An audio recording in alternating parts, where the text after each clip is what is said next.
Up, has the accuracy, and it is good. Jake Bates throwing right side, and it's going to be intercepted. Return past the 15, past the 20, out past the 30. Has space down the sideline. 40, 35, 30. And he is gone. A pick six for Houston. Snap good, hold good, kick up. And it is straight down the middle. Looking to throw, rolls out right. Throws end zone. Touchdown San Antonio. Cody Latimer alone in the end zone. They take a 1-point lead with 3 seconds left. 52-yarder, left hash for the win. Snap good, hold good, kick up. And it's drilled. Miami escapes week 1 with the win. Jason Sanders is looking to throw. Pass right side, wide open. Touchdown Drake London. Touchdown Drake London. Atlanta has tied this game and are an extra point away from taking the lead. Needing the 12-yard line. Handoff, Robinson left side. And going to be stuffed. A loss of 4, maybe 5 on the play. And with 50 seconds to go, the Chiefs have the ball. And most likely that does it. Ball on the 17.5-yard line. Looking to throw. Stepping up, throwing for the end zone. And caught. Touchdown Green Bay. Dontavian Wicks. 56 seconds to play. The Packers are within 3. 6:17 to play in overtime. Tua shotgun. Back to his left. 3 receivers to the right. Bunched up. Tua to throw. Has time. Plenty of time. Pass. End zone left side. Jonnu Smith. Touchdown Miami. They're gonna win. Let's go, baby. Here, back behind him. 3 receiving options to the left. Gonna send Smith in motion. Toss left side for Saquon Barkley. Good blocking and room to run. Pass midfield. Spinning his way. Pass to 35 to 30. 25, 20, 15, 10, 5. And the Eagles respond instantly. Saquon Barkley. Oh my, making his presence felt. 1 play, 60 yards, 3rd and 9 from the 35. Mahomes looking to throw. Quick pass left side, caught by Piron. Has room to run. First down and more. Down to about the 17. And he stays in bounds. That will do it. The Kansas City Chiefs have escaped the Bills and have punched their ticket. Hello, hello, hello. Game 2 UFL Week 1. We are here. And yeah, that intro was showcased right before the Super Bowl. And that's going to be the intro for both this UFL season and the NFL season in the fall. And then we'll get a new one for beginning next year's Super Bowl as well. Yeah. How's everyone doing? Weird 4 p.m. kickoffs are always weird for me, whether UFL or NFL. I'm just good. Dolphin fan, most of the games are at 1 o'clock, the rare primetime games. So, 4 o'clock kickoffs are weird. But we're here. San Antonio versus Arlington. This should be hopefully this is better than last night's game.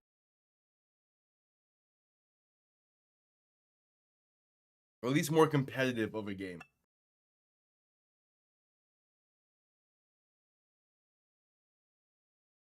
We'll see kickoff is moments away from Arlington.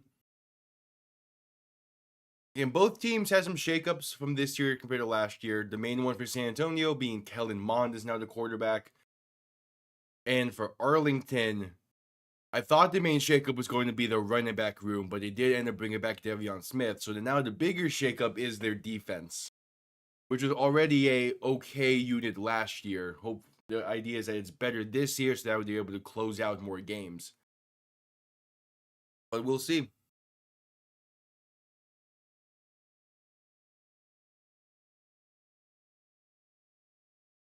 Let me just make sure audio is good.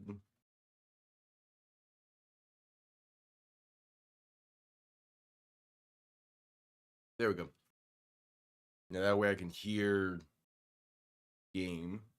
Because with the UFL, that is important since you're able to hear into the huddles and stuff. Yeah. We're at commercial break waiting for kickoff.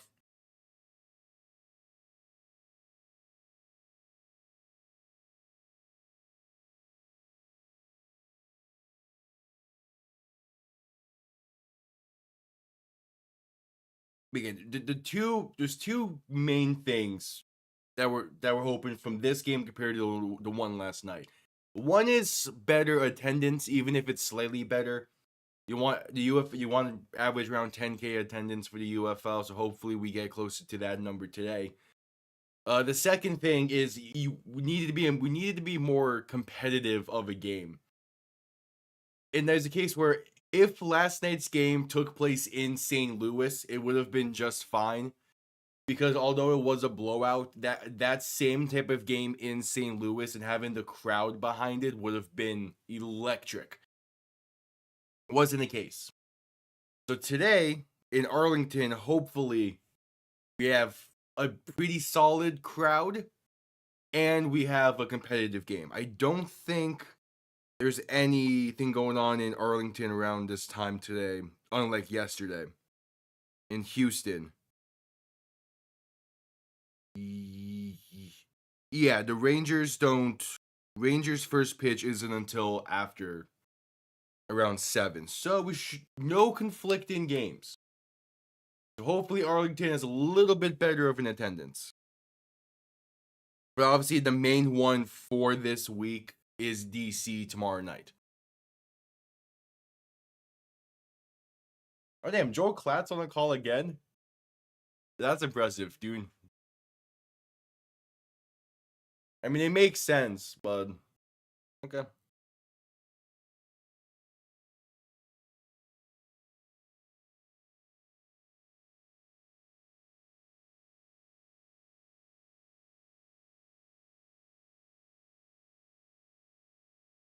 And yeah, and the hope is that Arlington just needs to be able to finish games. That's their big thing from that they need to improve on from last year. Is just being able to finish games. They blew a lot of fourth quarter leads last year. So that's why I'm saying like this should be a pretty damn good game. San Antonio was in the UFL championship last year. Arlington probably had a case to make the XFL conference championship if they didn't blow leads early on in the season. But we shall see. What's Stroklet talking about?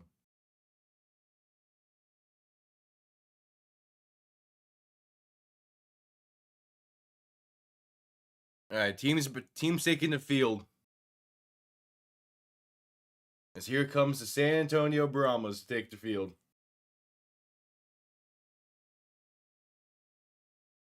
Interesting song choice. You have Kellen and Mond taking the field, and still not great crowd-wise, but it does seem better than what we got from Houston yesterday, which is a big thing.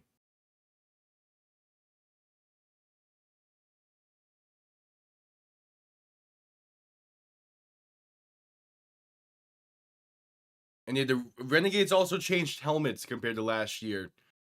You see, they have the bandit logo, which is not their primary logo. That's their secondary for some reason. And that wasn't on their helmets last year, but it's on their helmets today.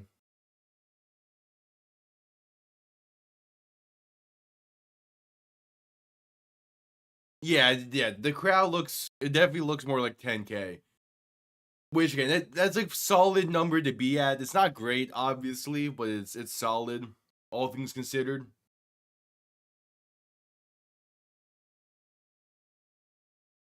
I said the Renegades take the field. That's a nice intro. I think that is just a different helmet in general than last year. I think that helmet stripe's also different. Okay, it makes sense that the song choice for them would be the Renegades. Renegades from Styx. Oh yeah, that section behind the Arlington bench. That's filled pretty solidly.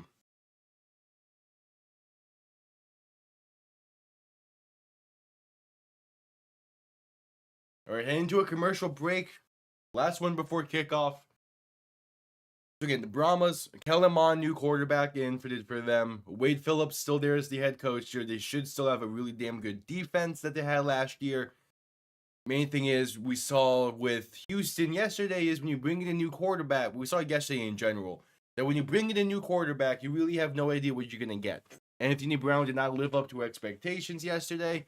Mandy Wilkins exceeded expectations. So where is Kellen Mond going to fall within that? Hopefully it exceeds expectations, but we'll see. Luis Perez returns for Arlington from last year. He's a spring football legend. Been a part of damn near every single spring football league up to this point, and he performs in every single one. Performed really well last year. Again, the main thing was just needing to be able to finish out games defensively for Arlington. So we'll see what adjustments these two teams make today compared to last year. I'm still expecting Arlington to be a kind of a, not pass happy, but a more pass focused team, despite having a really solid running back room. And then San Antonio, I could see them being more of a balanced team this year, but a little bit more shifting towards the run. I do really like John Lovett and Anthony McFarland. So we'll see what they can do there.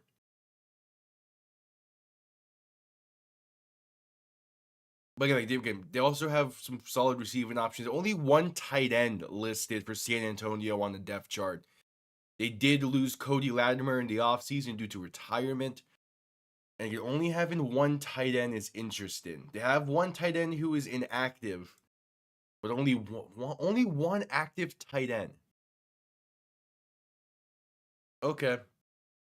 That's definitely going to be interesting to see how that plays into their offense.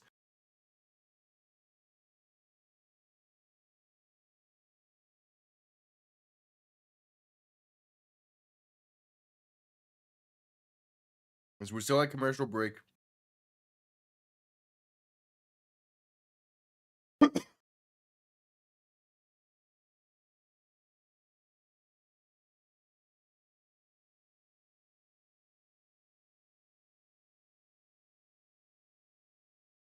Again, the thing with San Antonio, although they made a UFL championship game last year, they got shut out in that game by Birmingham.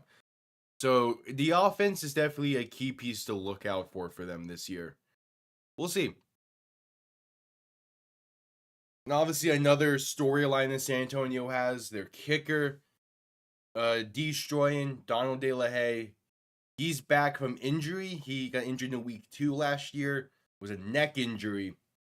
So he's back, and this time he's actually going to be able to hopefully get a field goal attempt in professional football. He has yet to have that. The last time he has played any type of the last time he was on a team like this was when he was in college with UCF. Getting close to a decade ago at this point. So definitely one of the bigger question marks. And also, they're showing Marquette King here as well. Gonna be hyping up this Arlington crowd.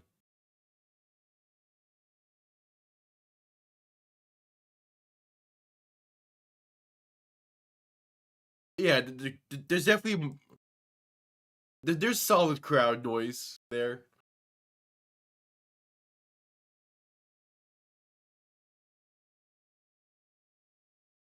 Yeah, there's a solid crowd there, which is nice.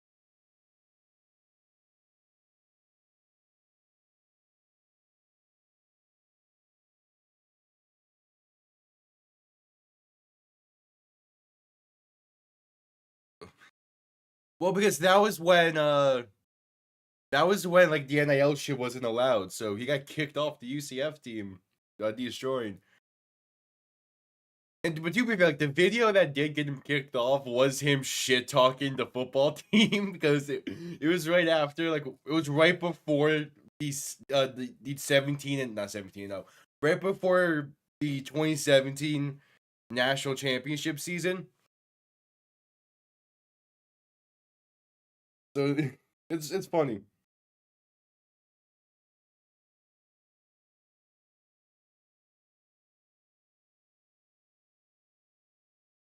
All right, San Antonio will be getting ball first as we await for kickoff in this one. Lucas Haversick set to send this one down. Yeah, it happens.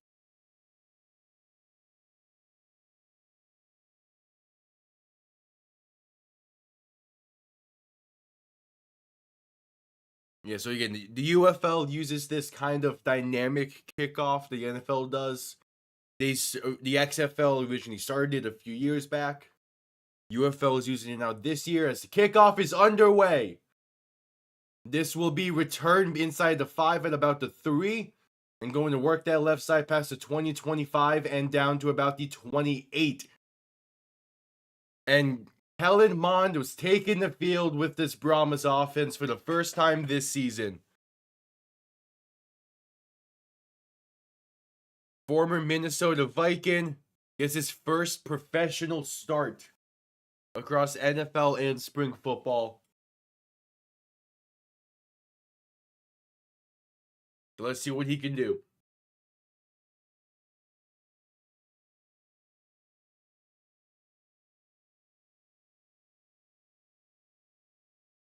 All right, Mond in shotgun back to his left. 3 receivers to the right. Going to shift it back to his right as he hands this off up the middle. And that's John Lovett for about 3 up to the 32-yard line.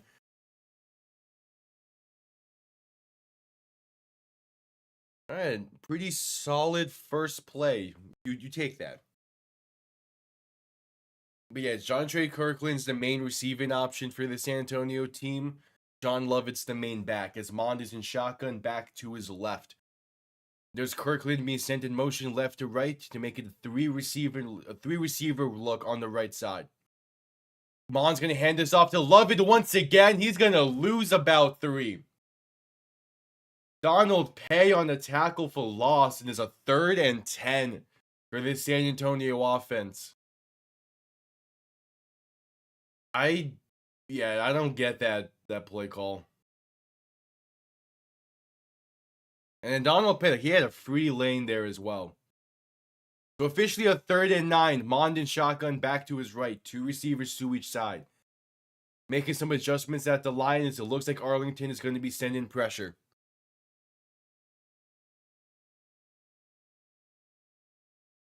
And they get him to jump. It's a free play for Kellen Mond. They're going to call the play dead, actually. So a 3rd and 4 coming up. But they got Arlington to jump. Makes it a little bit more manageable of a 3rd down. I get why they blew that play dead, but yeah.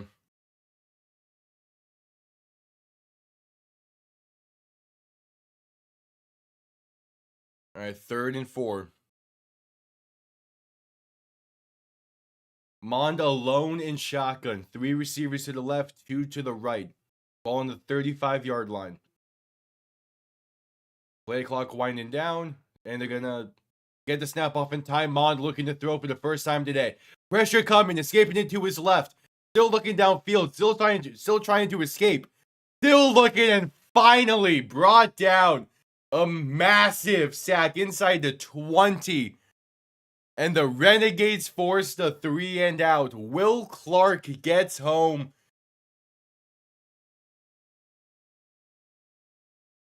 And good coverage on the back end. No one on the no one's open. Yeah, probably just have to throw it away there.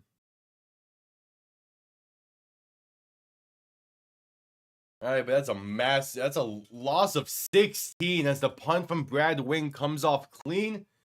And it's a great punt, bouncing inside the 15 and out of bounds at the 14. That's how you flip the field as Luis Perez is going to take the field for the first time today. A 70-yard punt. You'll take that.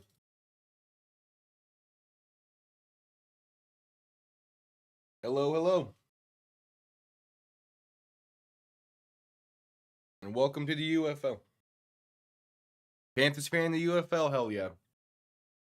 I don't really have like a specific team. I'm rooting for good football because I want the league to succeed. If I had to pick a team, it probably would be the Battlehawks. But like my actual spring football team did not get moved to the UFL. So, all right, ball on the 25. Perez and shotgun back to his right. Two receiving options to each side. First play for the Renegades is a handoff up the middle and find some room to run, picking up 5. That is former Miami Dolphin Kellen on the carry.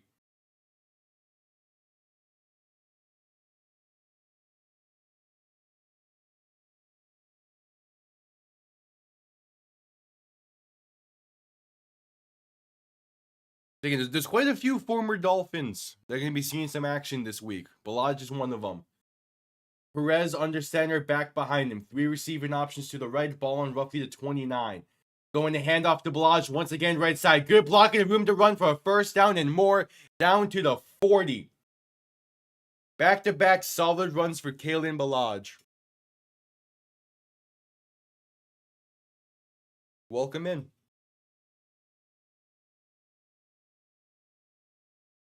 Beautiful blocking on that edge. Like Balaj is like he's a really good back. His time in Miami in the NFL was solid.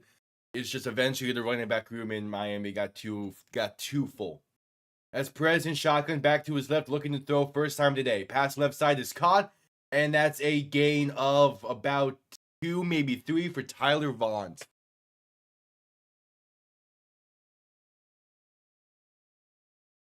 All right. Not too shabby so far. 3 plays, moving, positive play. 3 plays, positive yards on each. And again, this Renegades offense from years past have consistently been a solid offense. As their defense has been a question mark. Perez in shotgun back to his right. 2nd and 8 from the 42 is going to be a handoff to Balaj once again up the middle. And he's going to push a pile forward for about 2. Yeah, I still rep the Guardians. I'm hoping that they make a comeback at some point. But if not, I'm fine being a lot more impartial during the spring football, during all this, because again, NFL year rolls around and I'm all in for the Dolphins. So it's nice to have football I can watch that I'm more impartial to. As 3rd and 7, Perez and shotgun back to his left. 2 receivers to each side, looking for midfield to keep the chains moving. Perez to throw. Pass time, pass left side, wide open. That's caught with room to run. And going to be getting just, it's going to be just short, a gain of 6. Greedy Williams on the tackle, former Cleveland Brown. And that's Isaiah Winstead on the reception. And Arlington's going to keep the offense on the field. I don't really have a favorite UFL team. I just want the league to do well and doesn't want all the games to be competitive. It's looking to snap this handoff up the middle for 4th and 1. That's Day Hunter hurdling his way for a first down to keep the chains moving. If I have to pick a favorite UFL team, it's probably St. Louis. Because I love that. I love their atmosphere that they have there. As Perez in shotgun back to his right. Ball in the plus 48. Going to play action. Look to throw. Pass over the middle. Wide open. First down and more. Pass the 25 and bulldoze into the 23. That's the tight end Sal Cannella on the reception. And Arlington is moving on this drive.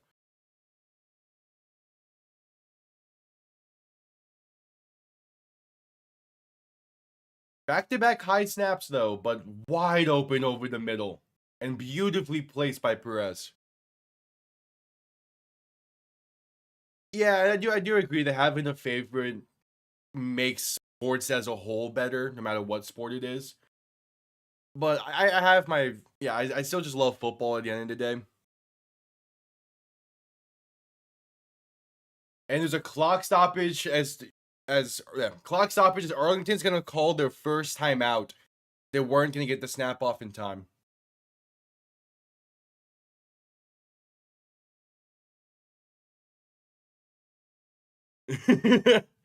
Yep, he is back. And one of the big returning people from this Arlington offense is Sal Cannella, alongside Deontay Burnett, really, and obviously Luis Perez. Oh yeah, but St. Louis looked fantastic yesterday. It was really they blew out. I expected them to handle that game solidly. They even blew away my expectations, dominating like they did.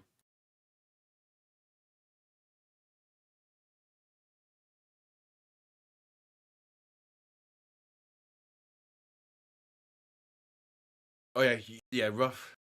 It sucks because that Roughnecks Brandon from the XFL 2.0 and 3.0 was nice Brandon. It just sucks that their coach is incompetent. First and 10, Perez in shotgun back to his right, going to hand this off up the middle for Balaj. Cut in left side, has blockers. Inside the 20, inside the 15, and out of bounds at the 14. A gain of 9 for Kellen Balaj. I want to say all the Texas teams need help. I mean, both San Antonio and Arlington seem like have really good foundations.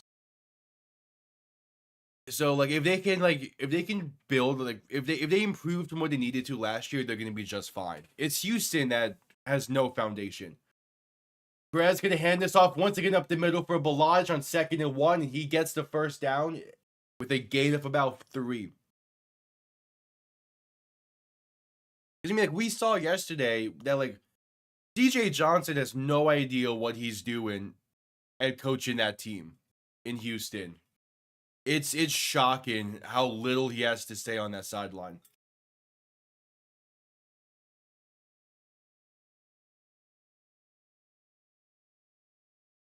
Right, Arlington, 1st and 10 from the 11. Perez in shotgun back to his right in the red zone for the first time today.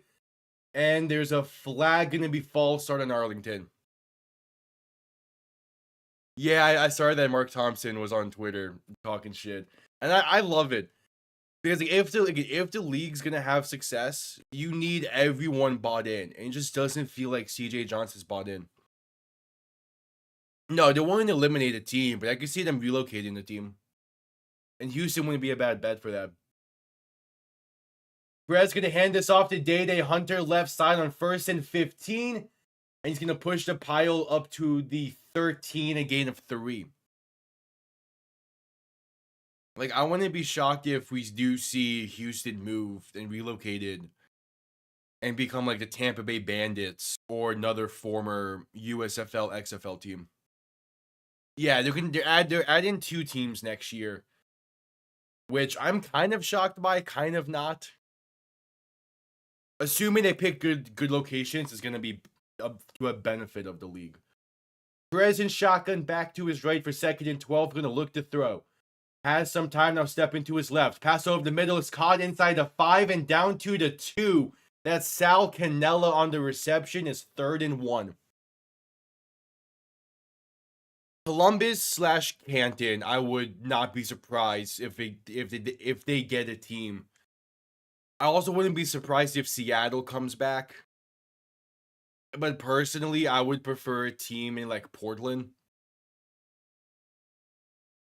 Santa Fe Gamblers. I doubt they go to Santa Fe.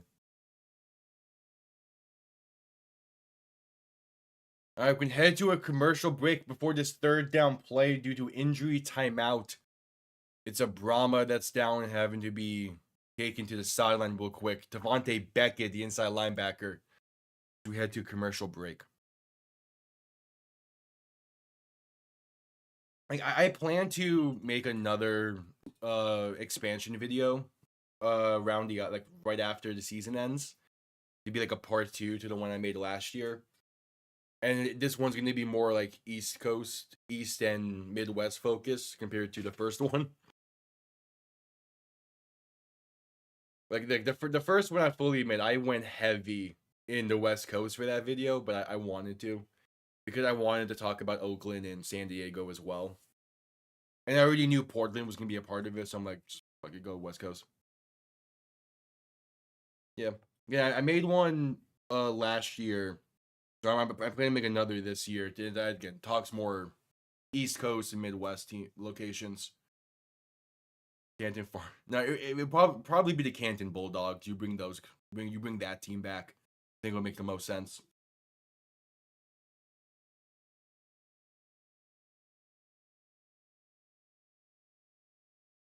And plus, that way you have an excuse to have the championship in Canton every other year or so. And like Canton and Columbus would 100% support the team well. Like I think that's a good spot. I could see the Carolinas being a location, just because the Panthers aren't the Carolina Panthers aren't doing much, but that's a tough one to really like push for. And there's like the East Coast and Midwest doesn't have like a lot of great locations for a team, but they should have a lot of like fun ideas to bring teams back though. They can go back to New Jersey, bring back the Generals, bring back the Maulers in Pittsburgh. But like I don't think those locations would really do well with the team compared to like a Seattle coming back or Portland or like what St. Louis received with them. As we're just coming back from commercial break.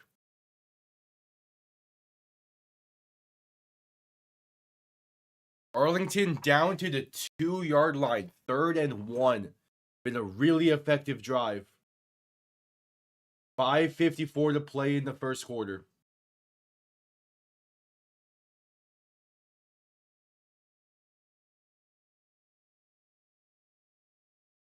All right, Perez in shotgun back to his right. 2 receiving options to each side.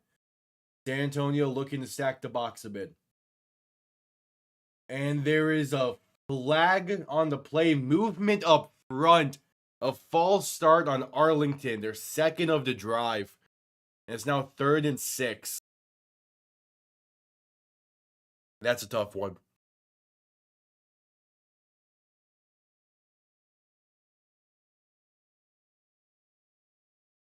Oh, it's slight, but yeah, it's there. That's tough.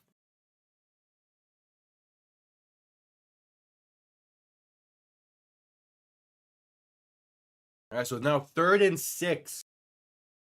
Clock continues to tick. Perez and shotgun back to his left. 2 receivers to each side. Ball on the 7. Going to look to throw once again. Perez rolling to his left to buy time. Pass left side. That's caught. And stretching forward. He gets in. Touchdown, Arlington. Isaiah Winstead puts them on the board. They take the early lead.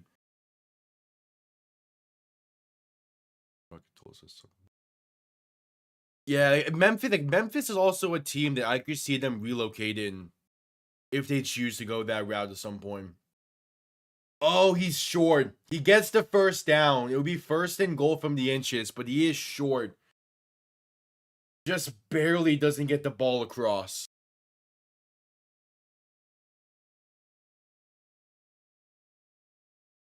It's still like a great route by Winstead. Great job by Perez to step up into space. And all right, they're still reviewing it.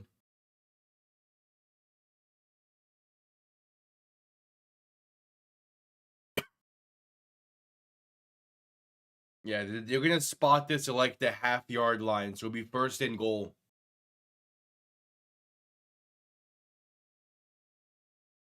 Or even if he's down at the 1, it's gonna be 1st and goal.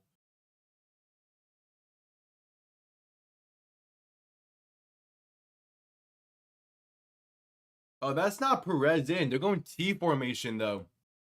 That's Holton Ahlers in under center. 3 people in the backfield, 2 running backs and a tight end. As they hand this off to Devion Smith, left side, and he bulldozes his way in. Now Arlington gets on the board and take the early lead.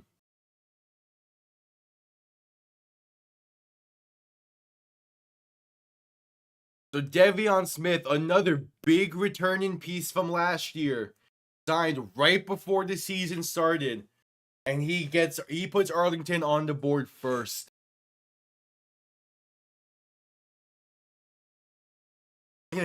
we saw some things last night that was Birmingham influenced. We see it again there with the T formation. But it gets Arlington on the board, and what a fantastic way to start this game for Arlington. A big 3-and-out forced, and then a great touchdown drive. The game is on Fox. It's on Fox for me. So yeah, check your local Fox listings. If not there, I'm not sure where else. As Arlington's going to go for 2 points from the 5. Perez in shotgun looking to throw. Pressure coming, pass right side end zone, and Sal Cannella comes down with it. Arlington takes the 8-0 lead with just under 5 minutes to play in the first. We'll be seeing Kellen Mond in the San Antonio offense for the second time today, right after this commercial. All right. And beautiful start for this game for Arlington.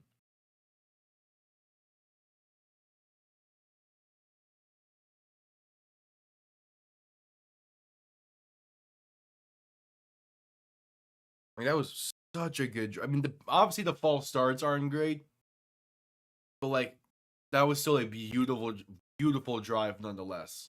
There's a reason Luis Perez is called the King of Spring. That drive definitely did help show it.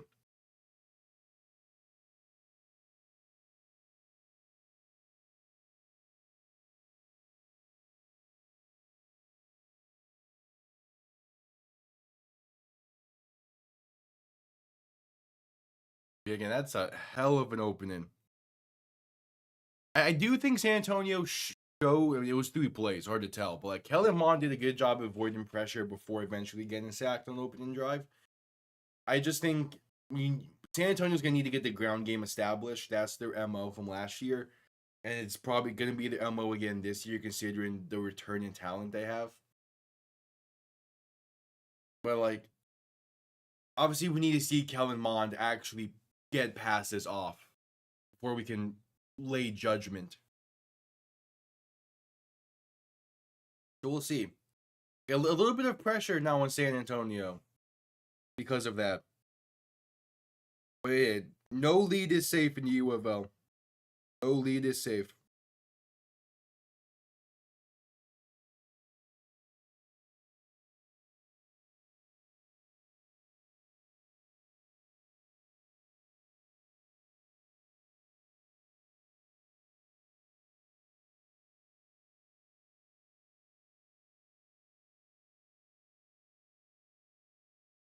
All right, just coming back from the commercial break.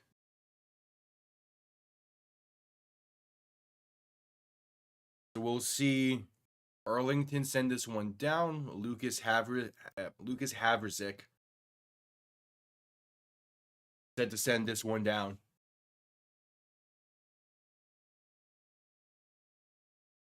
So we'll see. 4:45 to play in the quarter. Kickoff underway, going to be returned from about the 2. Working down that left side past the 25-30, and that's Anthony McFarland down to about the 34. And San Antonio will begin their second drive from there, looking for a little bit more out of the offense.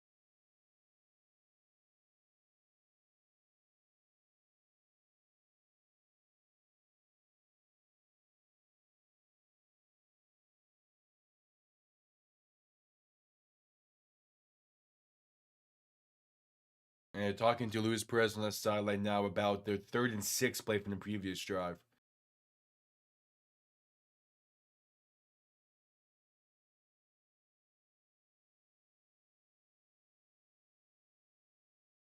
All right, ball actually on the 39. Kellen Mond in shotgun back to his left. First play of the drive is going to be a handoff up the middle and going to break 1 tackle but still be stuffed at the line. Jay-Sean Corbin on the carry. Not much going there, though. I mean, I get wanting to establish the run, especially with Kellen Mond's first time really starting in a professional sense.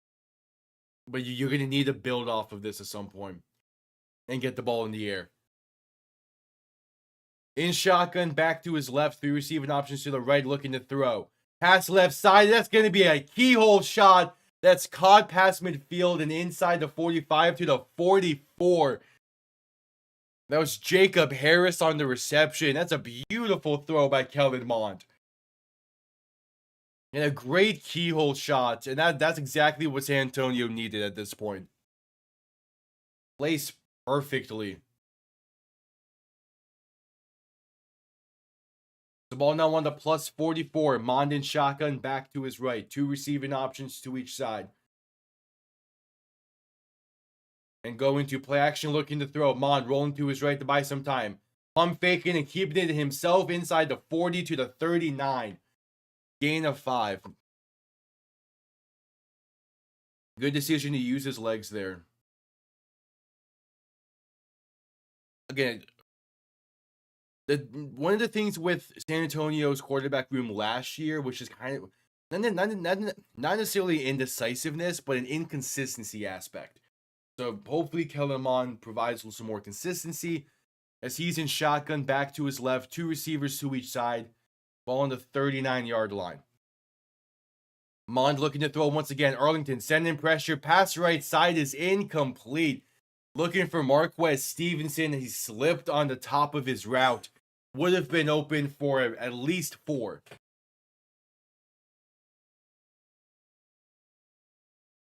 All right, just under 3 minutes to play in a quarter. 3rd and 5. Mond in shotgun back to his left. 2 receivers to each side. Arlington look like they might be sending pressure off their right side.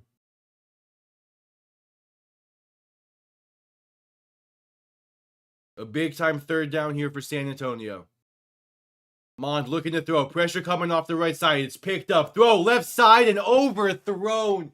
Incomplete. Had an open Greg Ward, but couldn't connect. It's 4th and 5. He had him. Gotta place it better.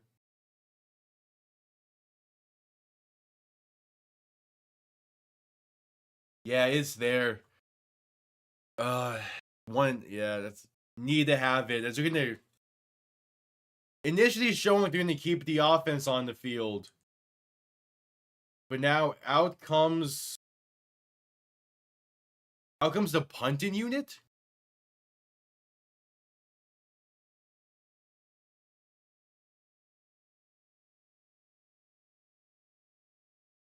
They're kind of in no man's land here, so it's gonna be interesting to see what they decide to do.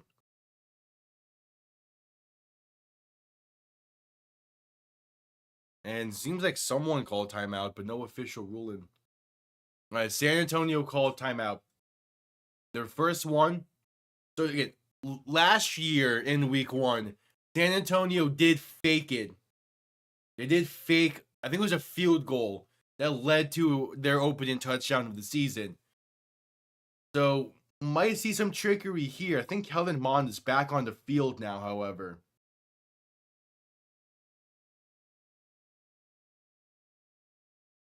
And yeah, offense is back on the field. It's 4th and 5. This does make more sense considering the field position.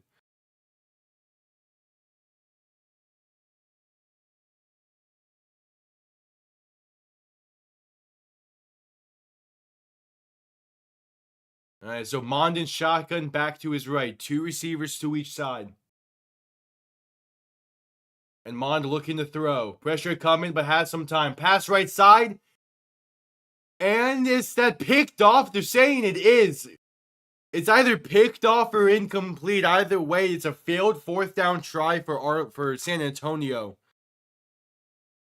A rule on the field is incomplete. That would have been Jaden Price to pick it off if he did.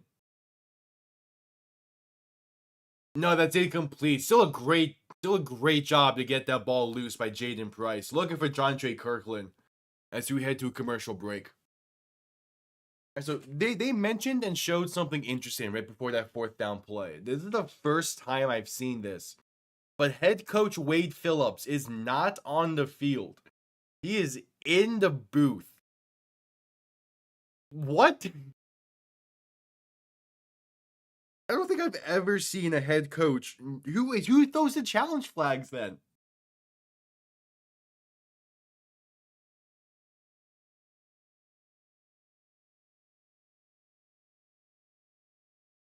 I've never seen that.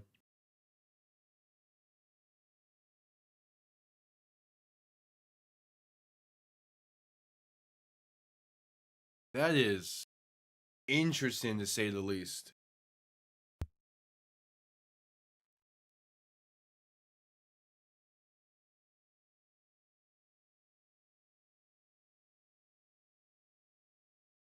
I could very easily be wrong that we have seen a head coach in the booth before, but at least for me, this is my first time seeing it.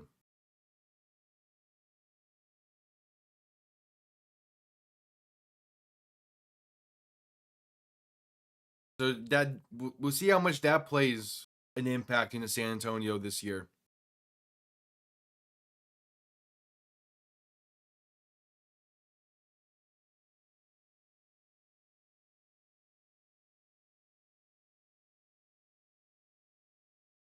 Yeah, we'll see. So now again, Arlington is in a prime spot here. Already up by 8.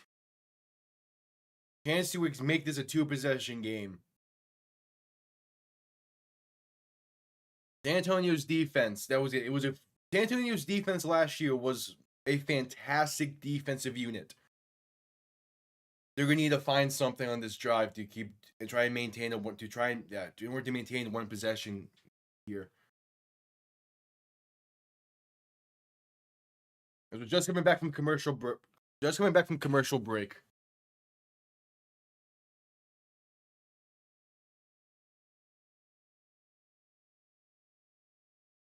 And yeah, I mean, Luis Perez, man, a lot of spring football in his career.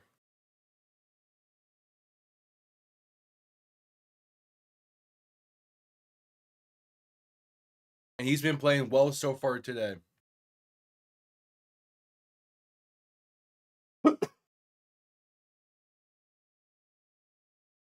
There's a 140 to play in the first.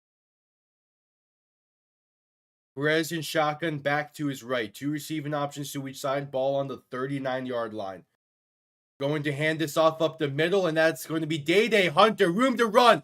Breaking tackles and hurdling his way past midfield and down to the plus 42-yard line. Day Hunter. What a carry. Beautiful blocking up front as well. So Arlington, Perez going to pass left side. That's caught on 1st and 10. Breaking 1 tackle. Breaks a second. And eventually gets out of bounds. But not before picking up about 7. And that is Javante Payton on the reception.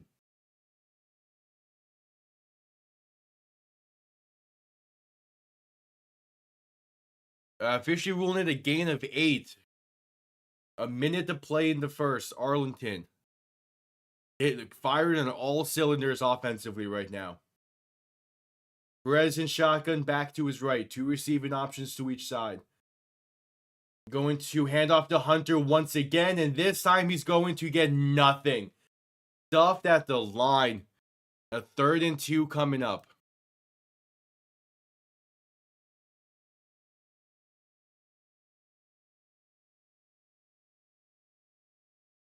All right, big 3rd down.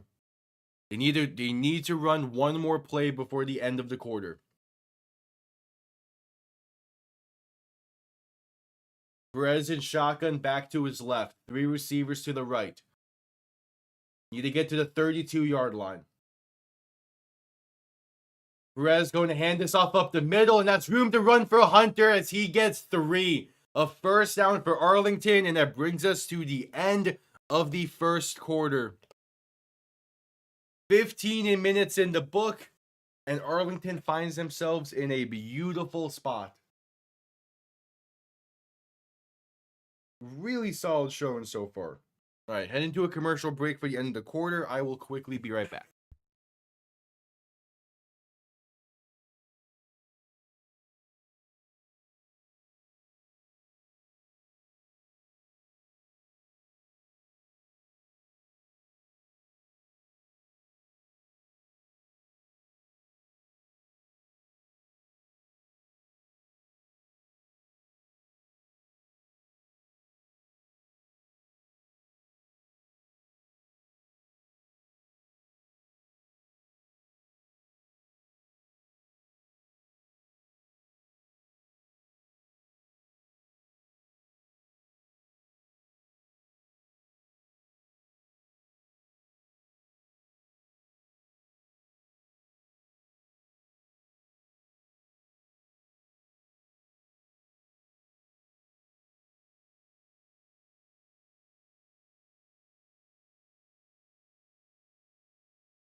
All right, so at commercial break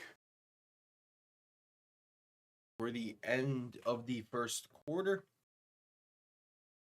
But a really solid showing from Arlington. I'm not too surprised by it and the efficiency of it all because again they did return a lot of pieces on this offense.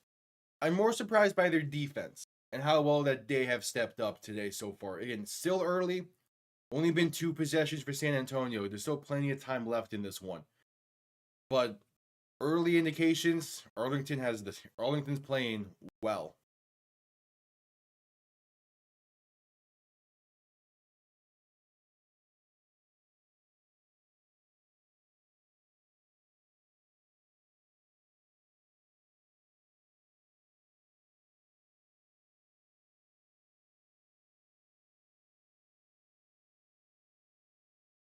Yeah, we shall see. Also, damn, like the Yankees and the Brewers and the Yankees game today. What? Makes no sense. All right, just coming back from the commercial break. Arlington with the ball and moving. Going to be 1st and 10 from the 31.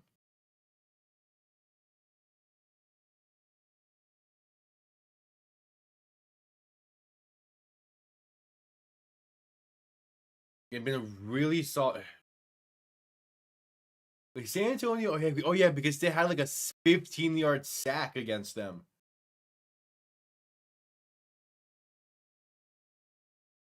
Yeah, a really balanced attack from Arlington so far.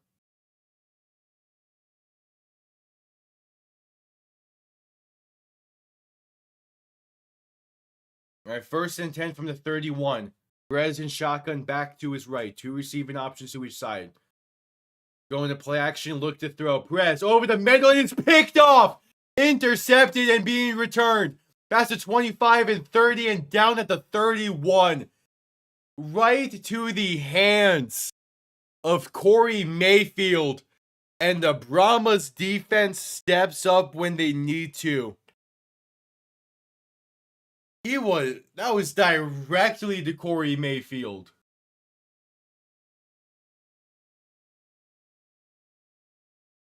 Yeah, tried to squeeze it to Canella over the middle. Mayfield was in that passing lane the entire way. And he never saw him. That's a bad mistake from a seasoned veteran.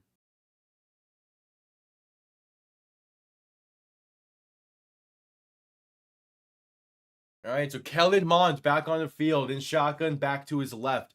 3 receivers to the left as well. Big chance here for San Antonio.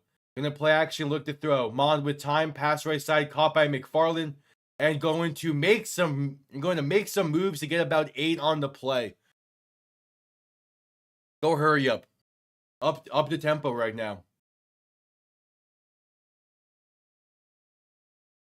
If Fisher ruled it a gain of 7, I would have gone up tempo. Mond and shotgun back to his right. 2 receivers to each side. Ball now on the 38.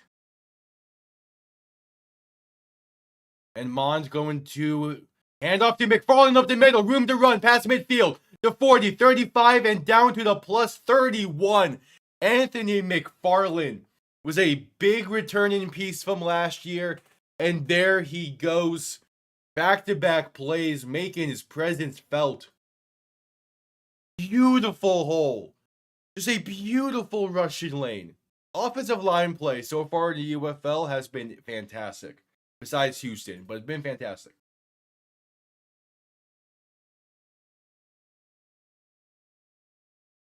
So Mond and shotgun back to his right. 2 receivers to each side. 1st and 10. Mond going to give it to McFarland once again. Left side this time. And this time going to lose about a yard.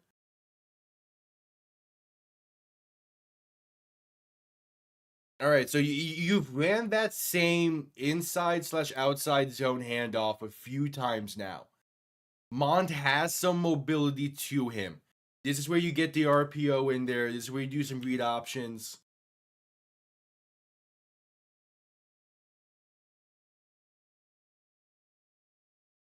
Mond and shotgun back to his left. 3 receivers to the right. Ball in the 32. Mond looking to throw. Had some time. Pass left side. Back shoulder. That's caught to the 15. Jacob Harris on the reception. And San Antonio is in the red zone for the first time today. That's a beautiful back shoulder throw.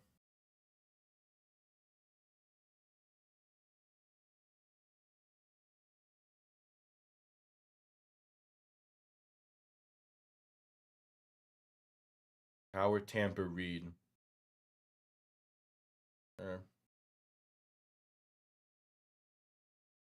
And they're going to go Wildcat. John Lovett taking the direct snap and going to keep it. Now hand this off to McFarland right side. And that's a gain of about 2. Alright, try some trickery there with the Wildcat. I don't hate that play call. I feel like if Lovett keeps it, he might have space on that left side. Decided to give instead, and it's now 2nd and 8.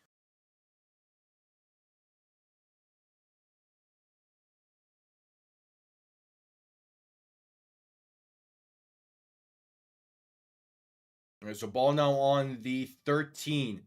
Mond and shotgun back to his right, 3 receivers to the left. And there is a clock stoppage as Arlington will call their 2nd timeout.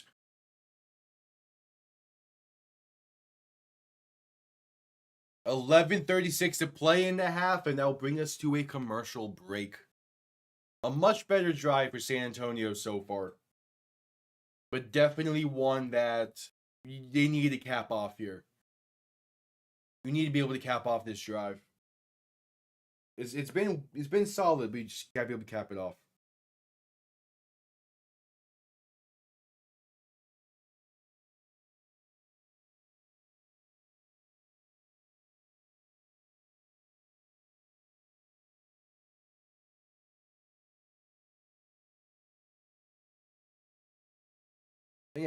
Again, pretty solid game so far. And points off turnovers is massive. It's massive. So that's why capping off this drive is important as well. But Kellen Mond ain't playing bad. This San Antonio offense is not playing bad. It's just they made a very few mistakes. They made mistakes on their opening 2 drives that have cost them at this point, but they're not terrible mistakes. And they're playing a very clean drive here. They're blocking well up front, and they're knocking on the door right now, trying to potentially tie this game.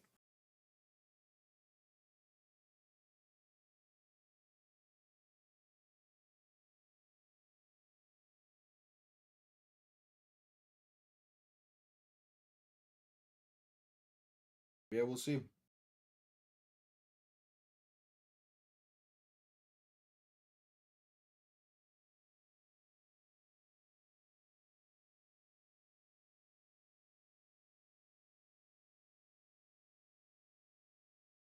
So that commercial break after a timeout was called by Arlington. Yeah, you need points on this drive, so you take the field goal if you need to, but you would much rather end in the end zone. Definitely. It's just coming back from commercial break, taking a look at Kellen Mond's career up to this point.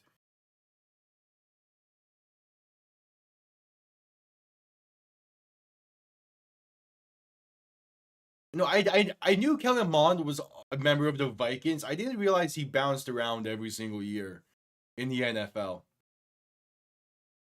Like, I didn't realize he was on the Saints last year.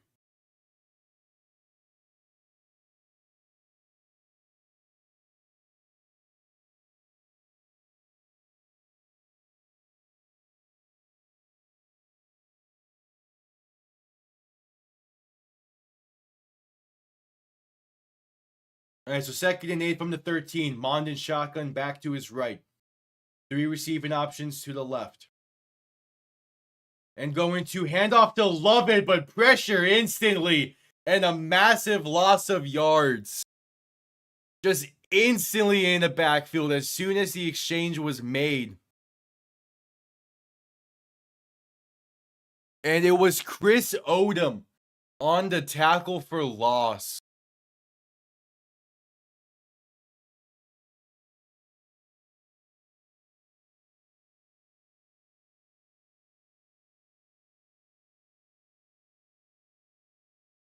As a 3rd and 11, Mond and shotgun back to his right, 2 receivers to each side, ball in the 16. Looking to throw. Arlington sends 4. Pass over the middle. And that's caught by Stevenson. Breaking 2 tackles inside the 5. Get in the corner. And they're saying down at the 1. Marquez Stevenson going up for it. An amazing grab. Breaking 2 tackles immediately after. And now there's a flag.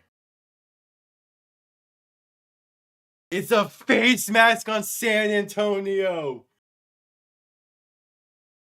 Oh, it's a face mask on San Antonio. A 3rd and 26 coming up now. That's a beautiful, oh yeah, that's clear. Oh, that's clear, but that's a great throw from Mond. An even better catch from Stevenson. Oh, that's such a bad penalty. So 3rd and 26 from the 31. Mond alone in shotgun, 3 receivers to the left, 2 to the right. Going to look to throw. Has some time, going to step to his left and going to keep it himself. Inside the 20, inside the 15, lateral on it. And it's a fumble and out of bounds, luckily. Tried to get it to Jacob Harris. Probably could have gotten the 1st down if it was successful. Like that probably would have been a massive success if the lateral was slightly better. But that's a great job of using your legs for Kellen Mond. Oh yeah, he has so much green grass ahead. If he can catch that, he has so much green grass ahead. Either way, it's still a great job from Kellen Mond to use his legs to set that up. And out comes the field goal unit. Are they going to review this? They're saying it might be a forward lateral, so they're going to review this.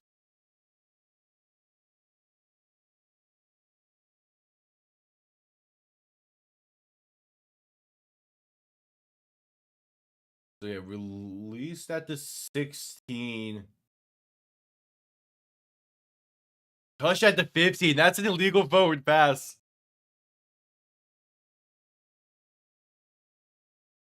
He threw it at the 16, and it's caught at the 15, or touched at the 15. So it's going to be an illegal forward pass.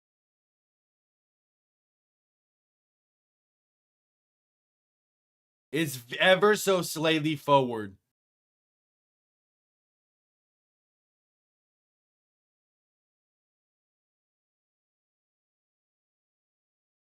So ball is going to be placed at the 21. Setting up about a 40-ish yard kick.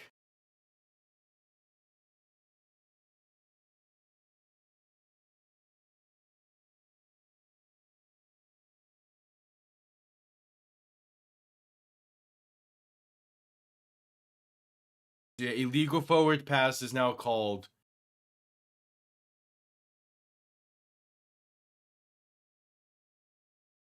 It's now 4th down. Yeah, Mike Pereira, he got that one correct. That's a nice job there. So 4th and 14. First field goal attempt for Donald De La Haye since high school. It's a 39-yard kick. It is up. And it is good. Gets it past that left upright. And the Brahmas.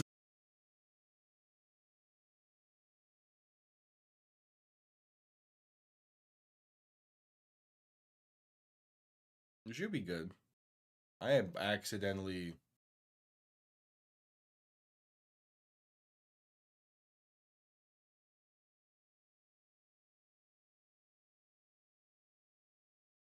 Okay, we're good. I accidentally stopped my OBS there for a sec, but we're back. Still a commercial break. We're good. I don't know how I did that, but yeah, I accidentally stopped my OBS.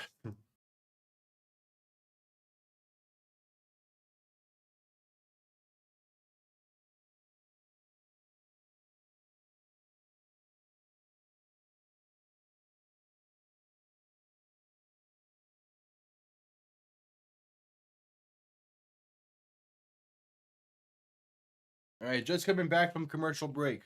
San Antonio down by, all of a sudden find themselves down by 15 after giving up a one-play 77-yard touchdown.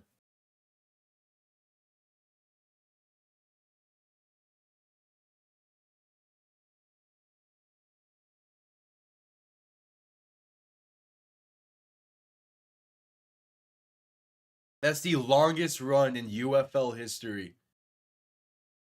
77 yards, man. That's a hell of a run. And yeah, that's a record that was broken very next day.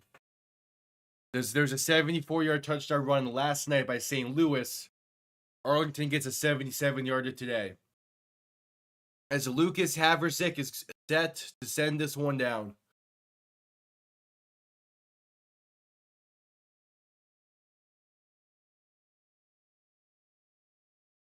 All right, kickoff underway. Going to be returned beginning from about the 8. And has room down the left side and gets to the 31-yard line as Anthony McFarland under return.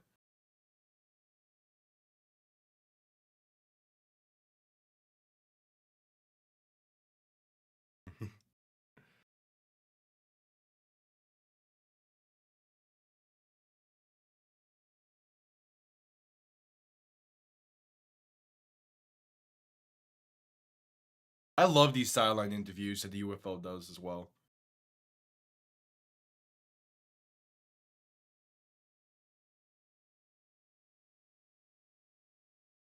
All right, so Mond and shotgun back to his right. 3 receivers to the right as well. Going to hand off up the middle, and that's a gain of about 3. How long was my OBS accidentally not on for?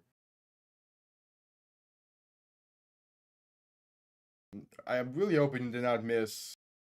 How did I accidentally?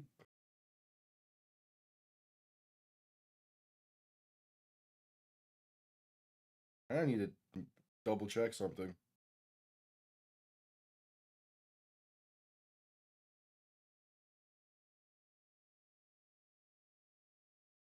All right, Mond looking to throw on 2nd and 7. Has time, pass left side. That's caught for a gain of roughly 6.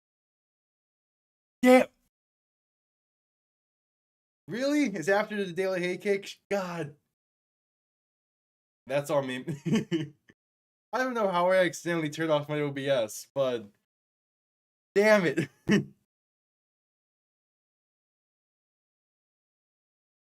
Yeah, so all that was missed was a 77-yard touchdown run by Kellen Balaj. I have no idea how accidentally. I need to. Okay, I think I know. All right, 3rd and 1. Mond and shotgun back to his left. 3 receivers to the left as well. And there is a stoppage right before the snap.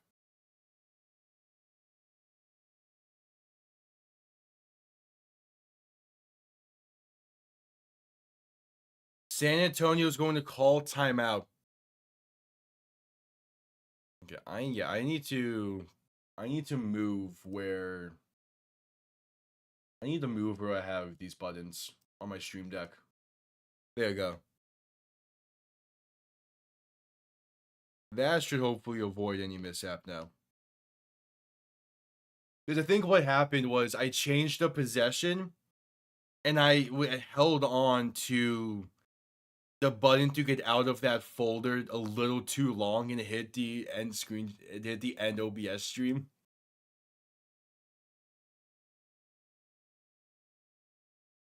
All right, so yeah, San Antonio calls their 2nd timeout. Yeah, that's on me. I should have thought ahead about that when I was setting up this stream deck. All right, 8 minutes left in the half. 3rd and 1. Big third down for San Antonio here.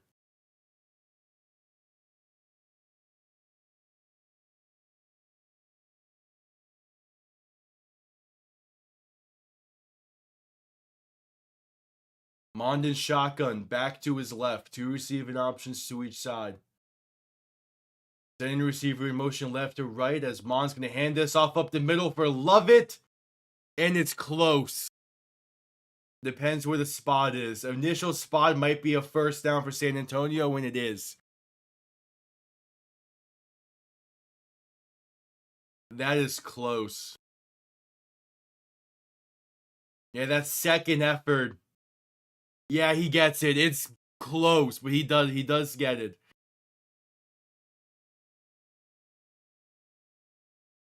The first third down conversion of the game.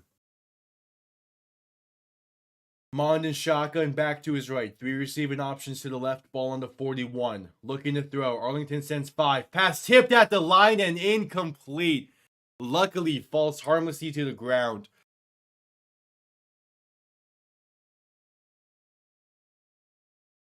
Arlington gets ball to begin the second half. So this is a big drive for San Antonio.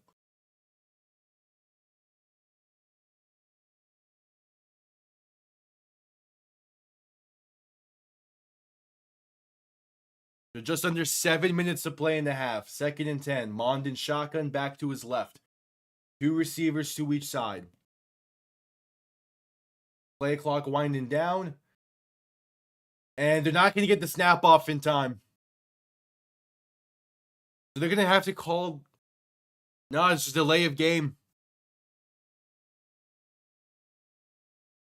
You need to be able to get that snap off in time.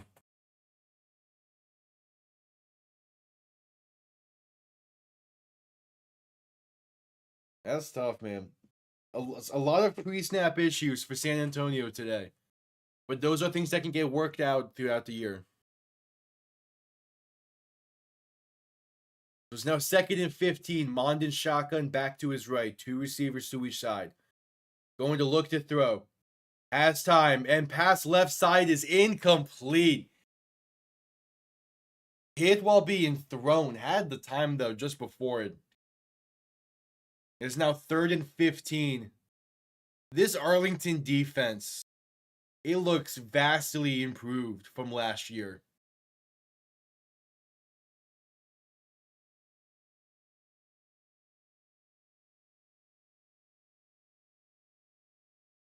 The 3rd and 15. Mond and shotgun back to his right. 3 receivers to the left. You need to get past midfield. Mond to throw.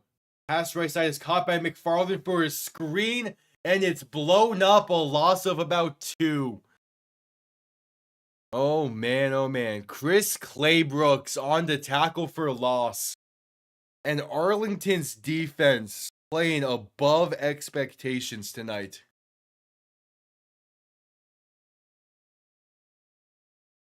A great tackle. Alright, and Brad Wing on to send this one down. Hunt comes off clean. And it's going to be returned beginning from the 5. Has room to run as he gets to the 20. And that brings us to a commercial break. Bob Stoops has his Arlington team playing well right now. You know, offense is looking roughly the same from last year, but defense is looking a lot better compared to last year.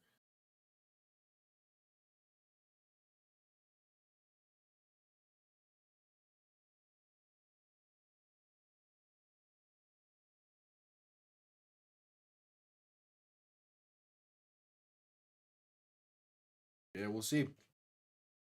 And there's still time left in this. San Antonio hasn't been playing terribly. They just need to get it. They need one more complete drive to properly build off of.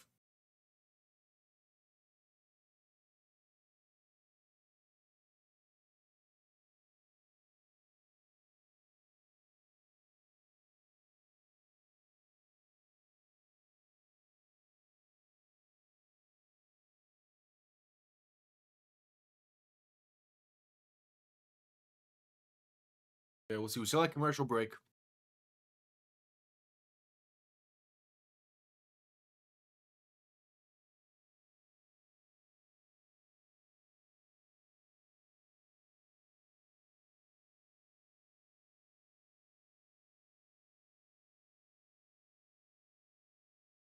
It's been a great showing so far from Arlington.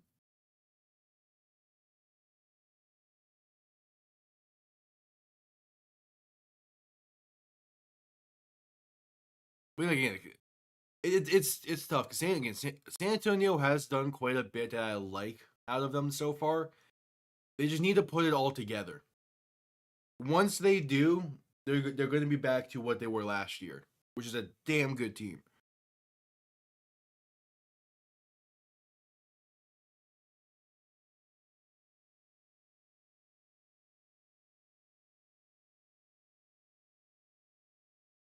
All right, just coming back from commercial break.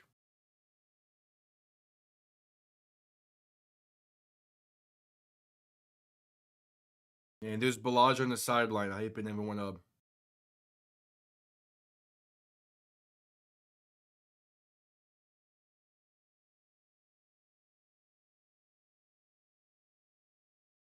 That's who.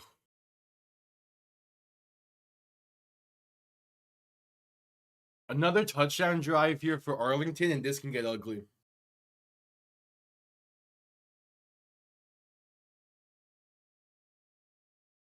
But Balaj is already up to 105 yards on the ground, playing so damn well. Perez and shotgun back to his left. 3 receiving options to the right. Ball in the 21. Gonna send a man in motion as they touch past this left side. Blocking in room to run is gonna pick up 11. That is Javonte Payton on the reception on the touch pass. And go and hurry up here. Perez and shotgun back to his left. 3 receiving options to the right. Hayden sent in motion once again right to left. And going to hand this off to Day Hunter right side. And he is brought down for a loss of about 3. Try to bounce it towards that sideline, but unable to as Lonnie Phelps was there in the backfield.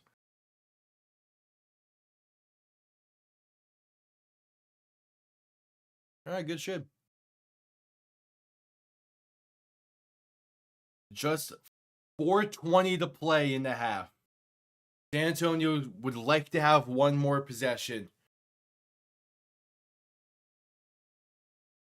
Perez and shotgun back to his right. Going to look to throw. Pass right side is caught, and that's going to be brought down instantly. Trying to get a tight end screen going, but nothing there. That was Seth Green on the reception, and Jacob Sykes on the tackle.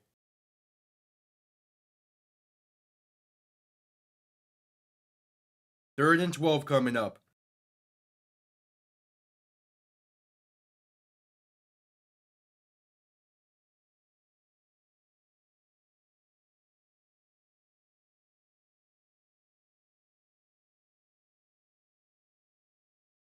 Perez and shotgun back to his right. 3 receivers to the left. Third and 12 to get the snap off in time. Perez looking to throw.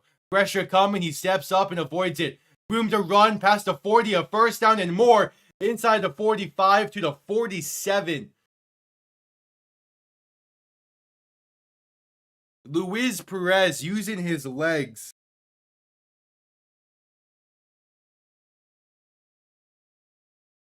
And has a big time first down pickup. Took a hit there as well, but hang on to the ball.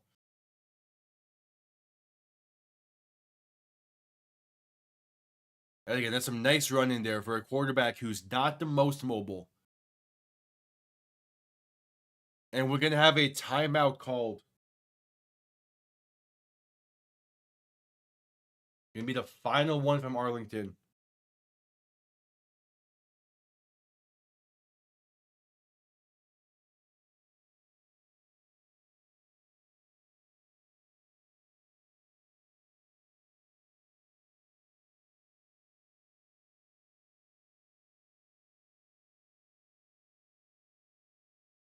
All right, so 2:36 to play. Arlington has no more timeouts. It's 1st and 10.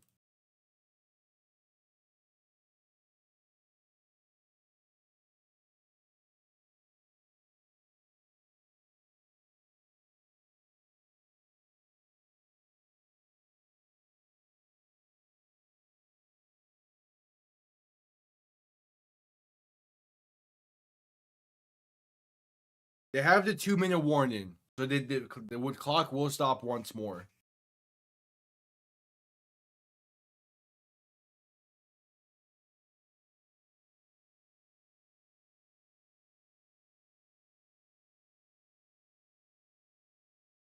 All right, Perez in shotgun, back to his left. 2 receiving options to each side. Going to send Deontay Burnett in motion right to left. Handoff up the middle, and that's going to get right back to the line of scrimmage, maybe gaining a yard, but no gain on the play. As they don't need to run one more play before the 2-minute warning.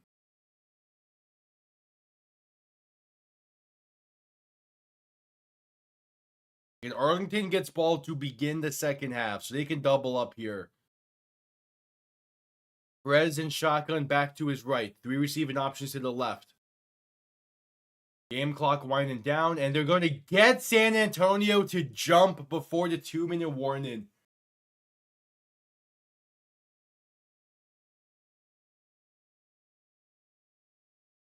Oh, the same false start.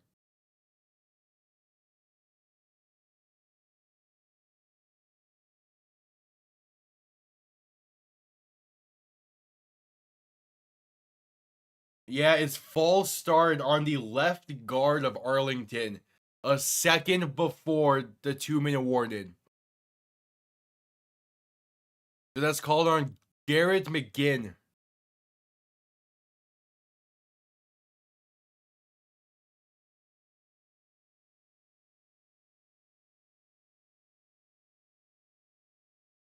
It's a tough penalty to take right before the 2-minute warning. Yeah. Morrison moves at 2:02. But definitely 2:01. And now we get to the 2-minute warning after they let that 1 second tick off. So a 2nd and 14 when we get back from commercial break. Arlington up by 13 with a chance to extend this lead right before halftime.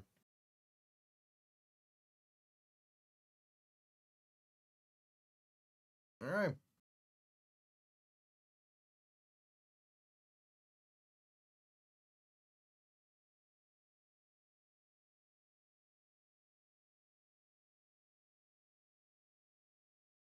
Not too shabby. Arlington's playing so well today.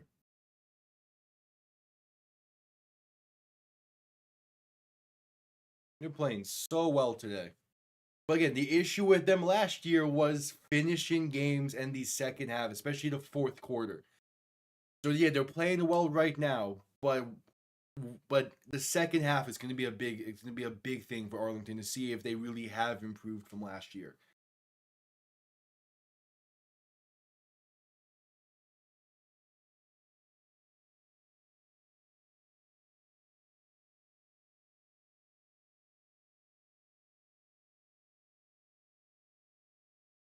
Yeah, we shall see. We still have a commercial break for the 2-minute warning.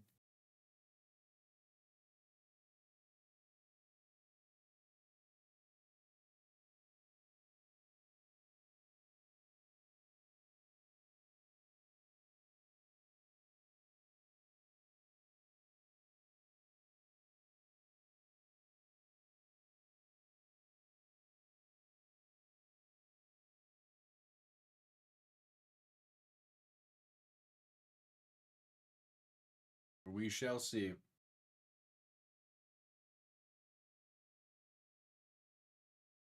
I assume we don't have attendance numbers yet for this game, right? That's typically like a halftime thing. Anyway, just coming back from commercial break.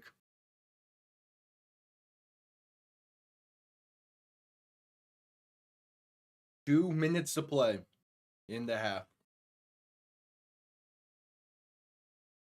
Yeah, 150 rush yards so far today for Arlington.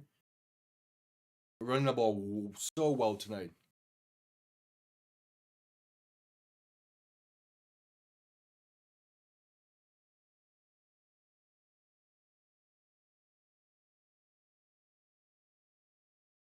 It's interesting that Balaji is on the sideline still.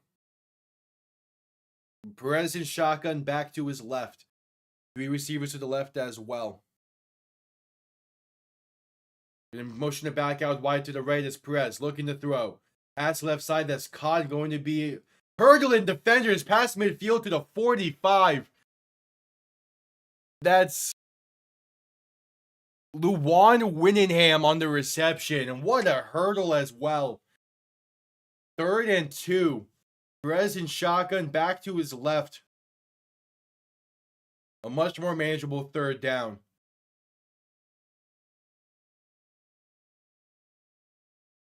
Perez is going to hand this off up the middle, and that would be enough for the first, but they're calling a flag pre-snap.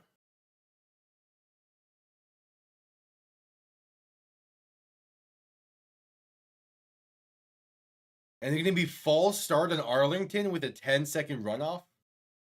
That's a bad mistake.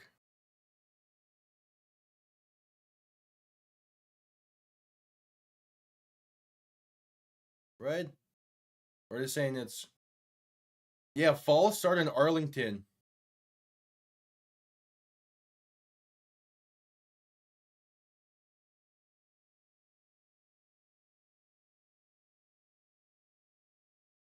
All right, so it's going to be a 3rd and 7. San Antonio doesn't want the 10-second runoff because they want to get the ball back since they have 1 timeout remaining. So Perez alone in shotgun, 3 receivers to the right, 2 to the left, ball on midfield. 3rd and 7. Going to look to throw once again. Rolling to his right to buy some time. Pass over the middle is incomplete. Burnett wanted a penalty, but no flag is thrown. And that's Darius Phillips in coverage. It's now 4th and 7. And San Antonio will get the ball back, plus have their 1 timeout. Looking to cut into this lead right before the half.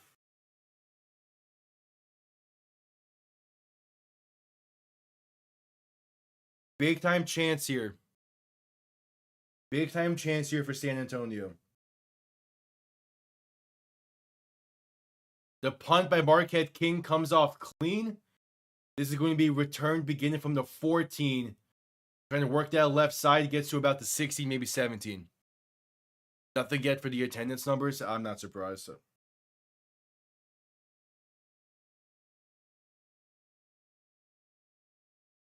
As we're going to head to a commercial before seeing a 1-minute drill from Kellen Mond and the San Antonio Brahmas.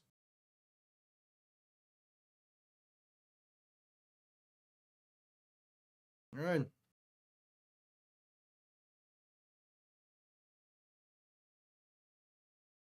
Not too shabby.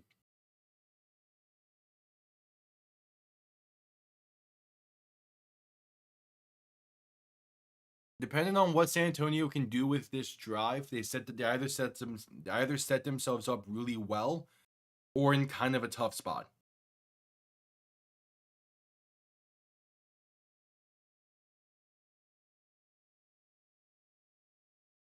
We shall see.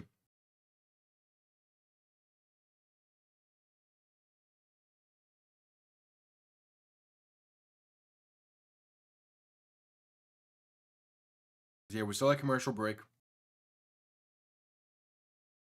The Magic are up on Sacramento as that game just started. Of course, Tampa had to beat the Islanders today. And now we're tied with them for the Atlantic.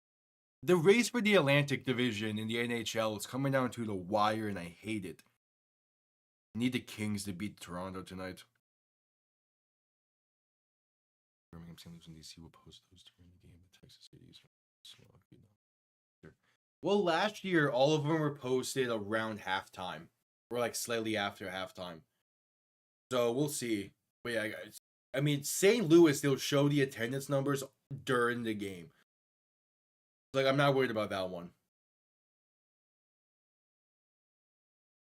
I'm curious in how Michigan's attendance is going to be this year. It was solid last year. Still not like to the level of what DC and Birmingham were, but like it was solid. Obviously, nothing's going to compare to St. Louis's attendance. That's always insane. All right, just coming back from commercial break, as they're showcasing Wade Phillips' long and luxurious career in coaching football.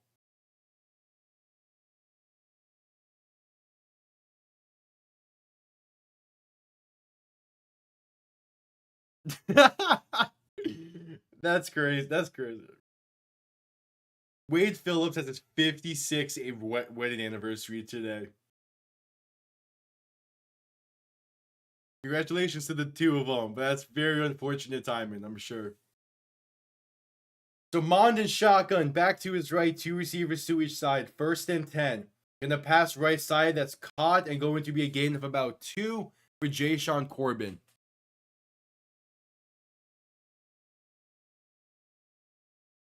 All right, 1:08 left, 1 timeout. You need at least a field goal. I can check where they sit currently.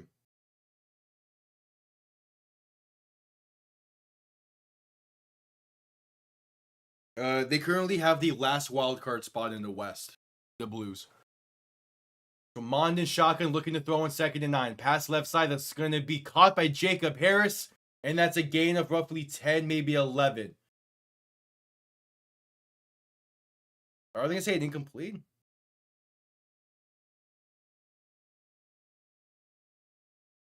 It's going to be close. We'll see.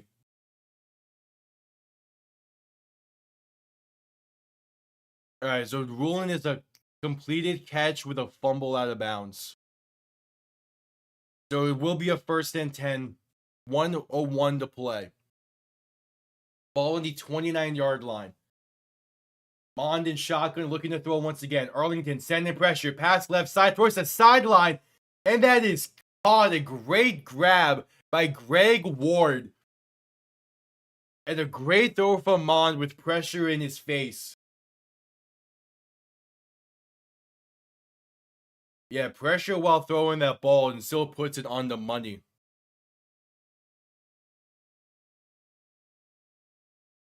And ball now on the 44-yard line. Mond and shotgun back to his left. 3 receivers to the right. 53 seconds. And there's a false start against San Antonio. My points and wins. Used to it. Yeah. No, so it's not like wins don't matter entirely. Like a win gets you 2 points, an overtime loss gets you 1 point. And then a loss in regulations, no points. It kind of makes games more interesting. But yeah, the Blues are 4 points ahead of the Canucks, but the Canucks have a game on hand. So Mond and shotgun, 1st and 15. Arlington sending pressure. Pass left side, back shoulder. And that's caught by Jacob Harris. But there's a flag down. This might be offensive pass interference.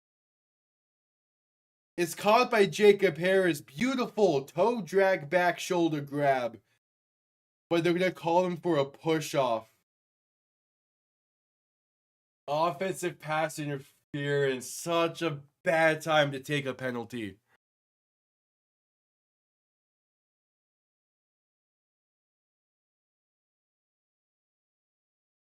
I need a better angle on that, but yeah. That's such a bad penalty to take there.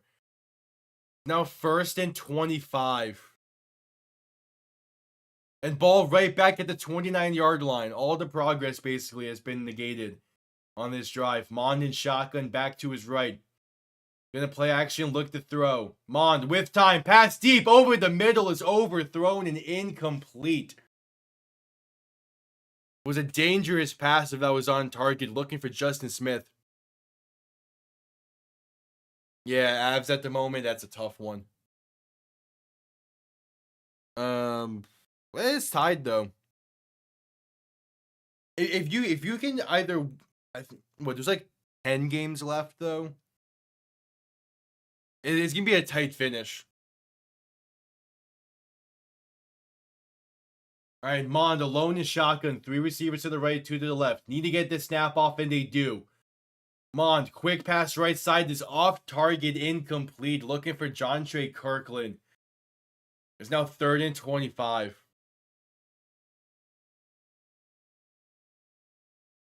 The penalties, man.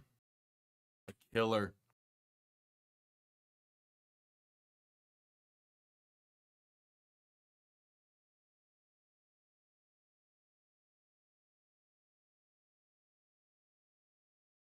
All right, so Mond and shotgun back to his right. 3 receivers to the right as well. And they get the snap off in time as they just hand this off to Corbin left side. Room to run and good blocking. Going to get to midfield. A gain of 21 to make it a much more manageable 4th down. And San Antonio will call their final timeout. That's a great play there to make it to go for this.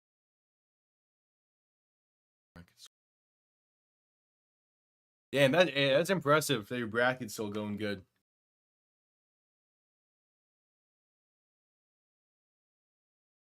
$25 seconds left. No more timeouts for San Antonio. It's a 4th and 4.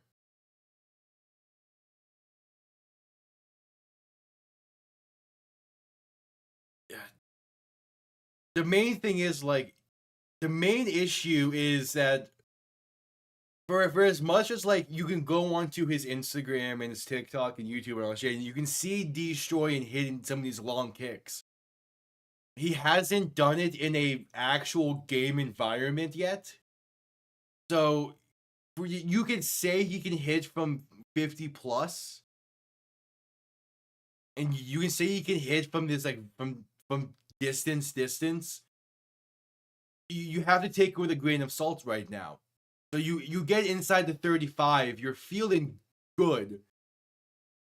It's still going to be like a tough kick to ask him to make. Mond and shotgun back to his right. 3 receivers to the right as well. 4th and 4. You need to get to the 46. Arlington going to send pressure, and they do. Mond with time, passing deep. Right side has a man. And incomplete. Too far outside. Jontre Kirkland, the intended target, he had a step. Would have needed to be a perfect pass, and it just wasn't it. Arlington now has a chance to extend this lead.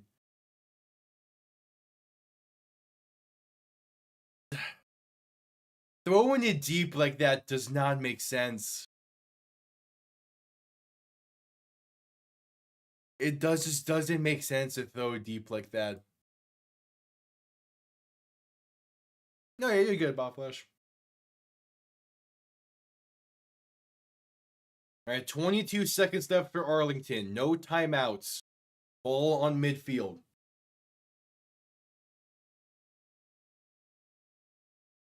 $19 seconds.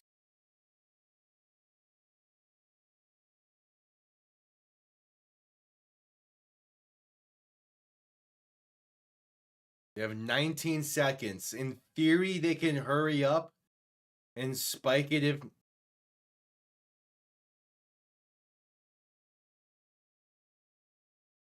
Perez and shotgun looking to throw. Gonna step up and keep it himself right side.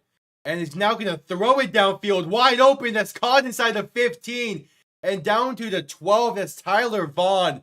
But that's gonna be an illegal forward pass. Flag is down.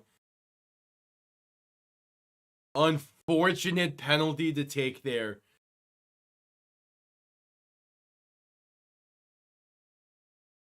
They might have been able to get the spike off, and if he was able to stay behind the line. Yeah, he's well ahead of the line of scrimmage.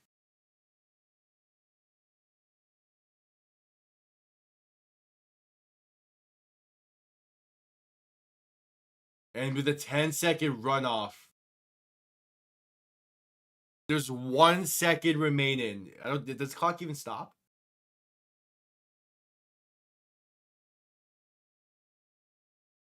It starts on his signal. 1 second. 3rd and 15. You have to be already lined up.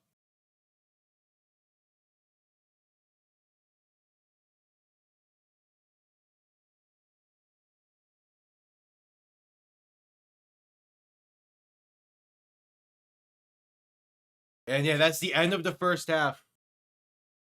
Arlington gets ball to begin the second half, up by 13. This has been a phenomenal first half of play for Arlington. This was a great first half of play, but it needs to carry over to the second half. Them getting the ball to begin the second half is massive in that factor. It did get sloppy towards the end of the half, but it's not terrible. You definitely have to be like where you're sitting if you're Arlington.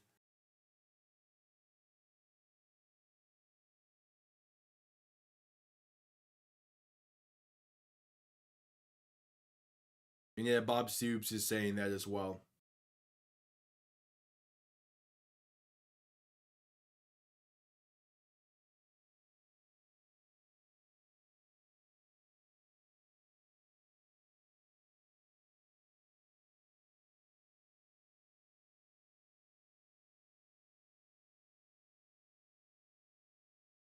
All right, that brings us to halftime.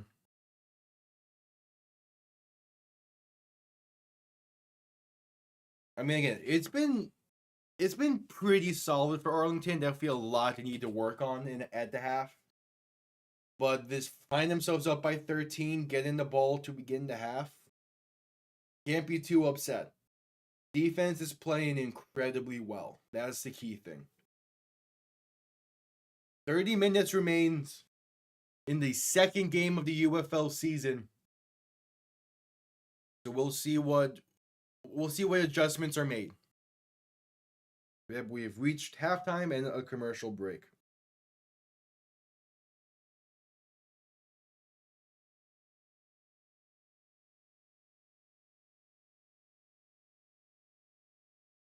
All right.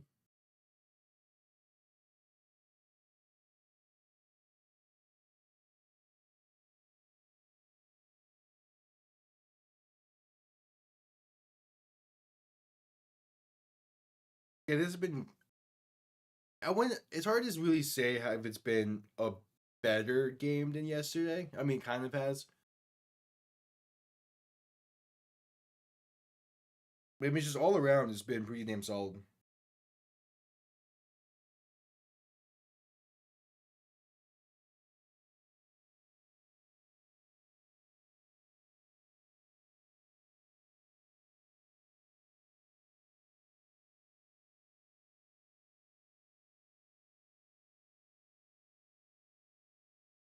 Yeah, we'll have to wait and see. One more half to play.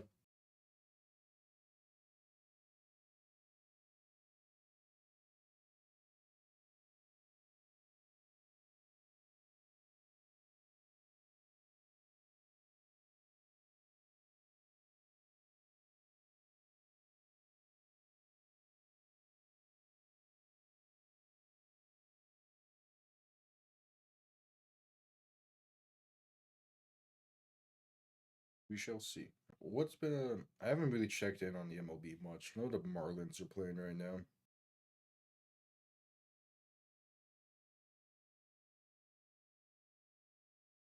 Of course, Marlins are down.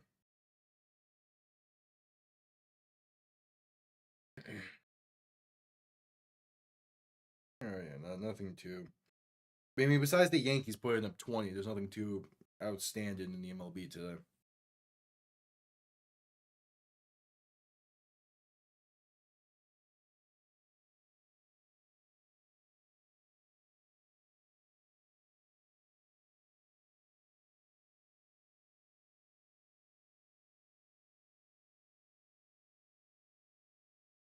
All right. Getting a look inside the locker rooms at the half.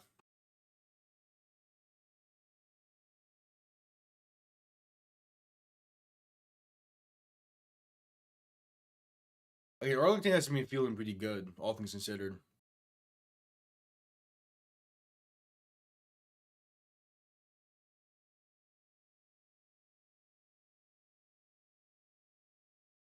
Hey, Dean Blandino going through over some new UFL rules for this year.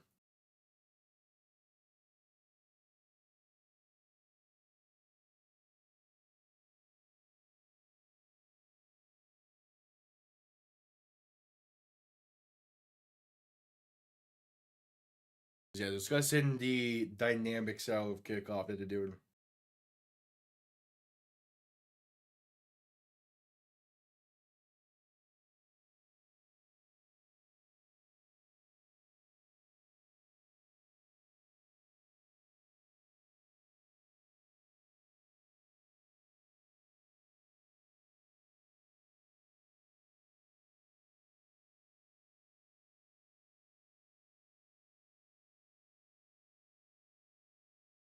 Yeah, I mean, it's been solid.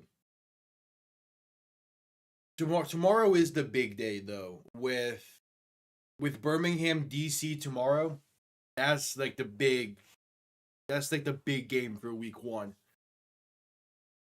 But yeah, we'll be live again tomorrow at noon and at 3 p.m. EST. As the noon game is Michigan versus Memphis, and then at 3 o'clock it is Birmingham versus DC. Birmingham DC is expected to be a fantastic game. These two teams are some pretty damn good teams in spring football.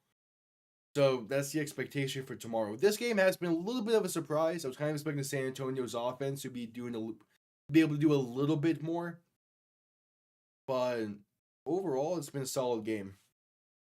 As we're heading back to a commercial break, as we await the start of the second half.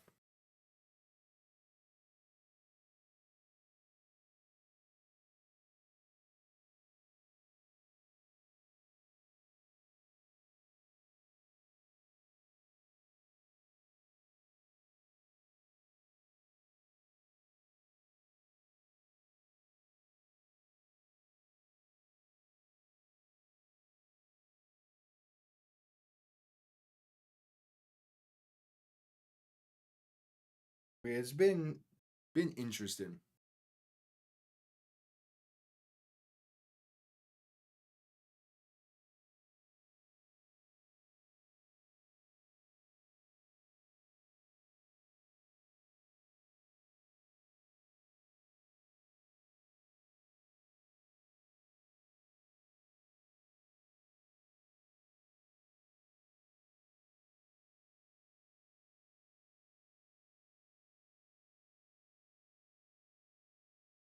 We have one more half to play. It is halftime. We're waiting the start of the second half.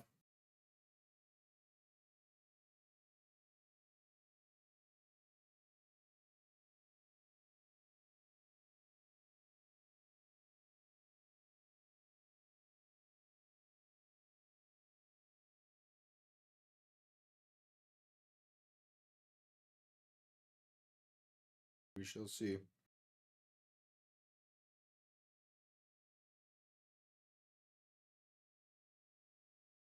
Yeah, back from the commercial break, and now we're getting a look inside San Antonio's locker room.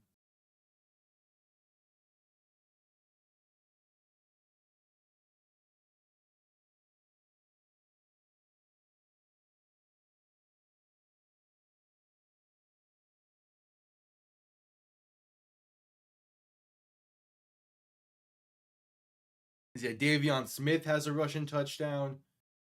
Kalen Balaj has a 77-yard rushing touchdown. And San Antonio's only scoring drive so far is off of an interception.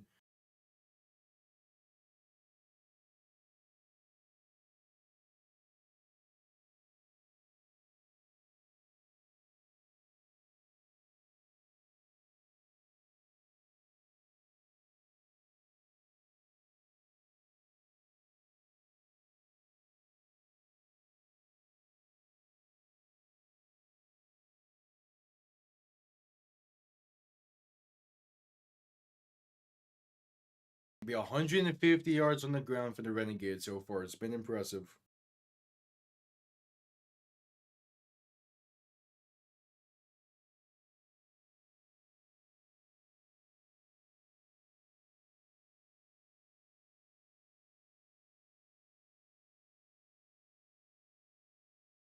Let's run into one more commercial break before the second half begins. Arlington getting ball to begin the second half up by 13. They find themselves in a great position here. But it's been a while since they've put a proper drive together. Have that one play 77-yard touchdown drive, but really it's been since the opening drive of the game that they've had a proper complete drive. So we'll see. San Antonio is still very much in this one.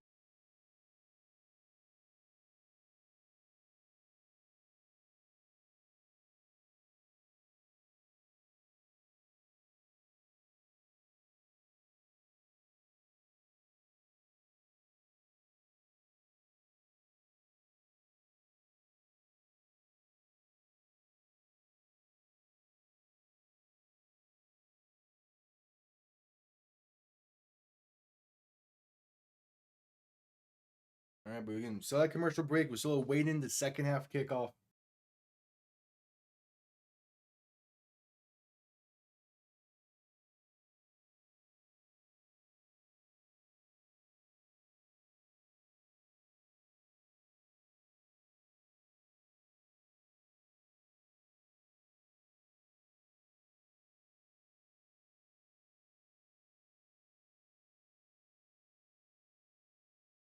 We shall see. Can San Antonio flip the switch?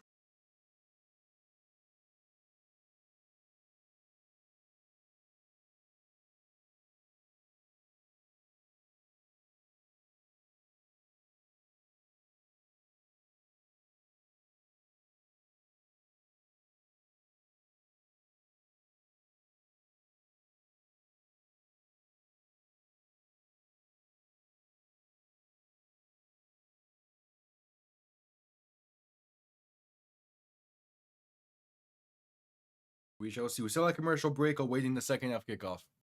We just have to wait and see.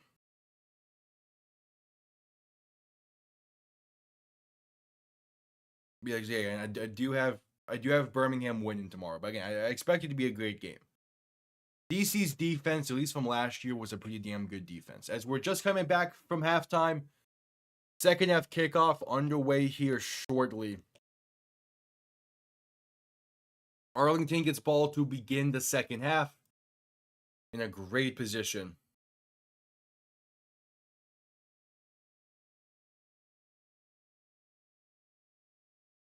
Opening drive of this half is going to be very interesting.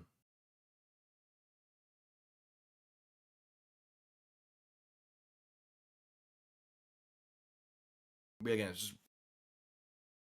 I just don't trust Jordan Teamu for DC. That's right at Birmingham. That I quick sum up with that. Yeah, Kellen Balaj, man. It is very good to see Kellen Balaj in action again. Again, like if you look at his stats and everything, they don't scream off the table during his time in Miami. But it was him, Myles Gaskin, and Savon Ahmed as the main Dolphins trio at running backs. It was a time.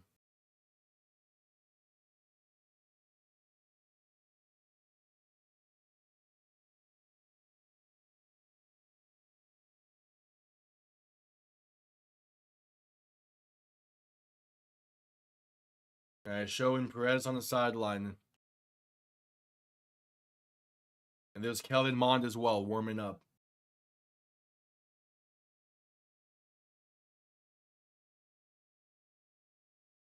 Like, San Antonio's offense feels a lot better than what they've been showing today. They just need to put a drive together. As Destroyin is on to send this one down, the second half is underway.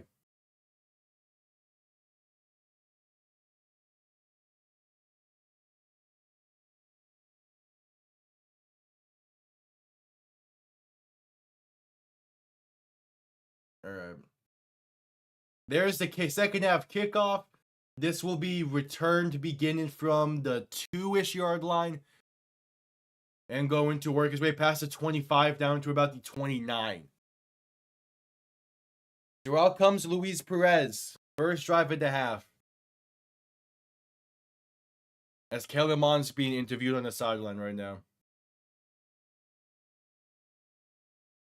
Again, he hasn't been playing terribly today.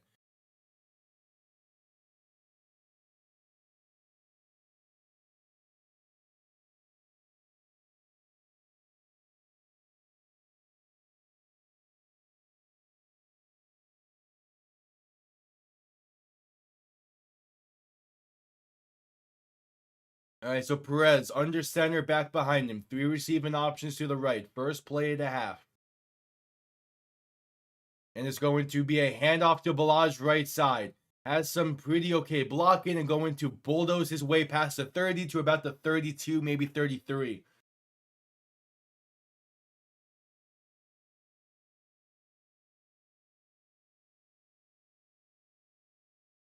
All right, again, not bad.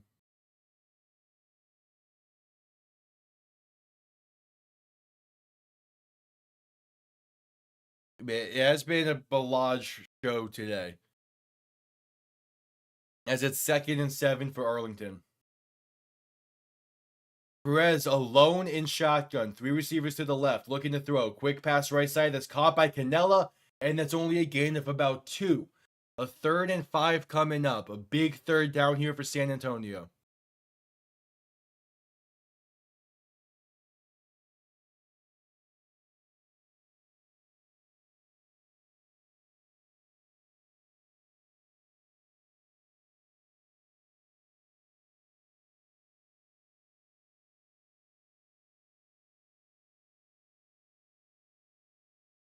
All right, so Perez in shotgun. 3rd and 6.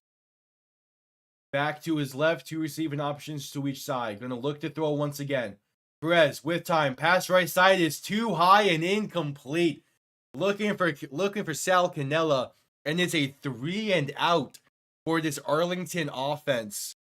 And San Antonio has an opportunity to make it a 1-possession game once again.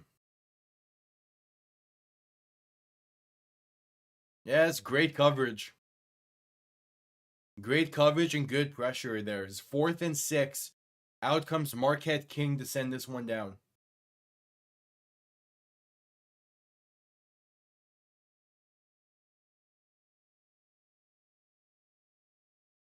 And they're not going to get that snap off in time. So push them back 5. It's false start on Arlington. Calling it on Sal Canella. So it's a 4th and 11 now. And they're going to still have to send this one down.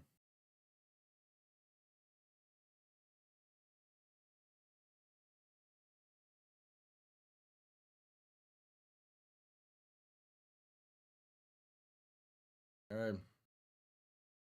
And yeah, the broadcast is also not talking about it with the fact that last year Arlington started 0-6, but they were the fakest 0-6 team out there. They just blew a lot of games late. Marquette King's punt comes off clean, and it's going to be a deep punt, bouncing inside the 10, and going to be returned beginning at the 5. A beautiful punt. Room to run down the left side, gets out of bounds at the 19. That's how you flip the field. Marquette King still has it in him. A great punt, 12:45 to play in the 3rd quarter, and out comes Kellen Mond for the first time this half. Gonna need something on this drive.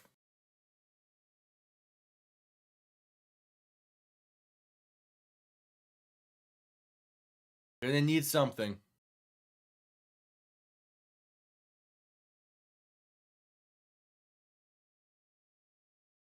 So wounded a ball at the 20. Mond and shotgun back to his right. 3 receivers to the right as well. Mond going to hand this off up the middle for John Lovett, and that's a gain of only a yard. Gonna need Kellen Mond to use his legs.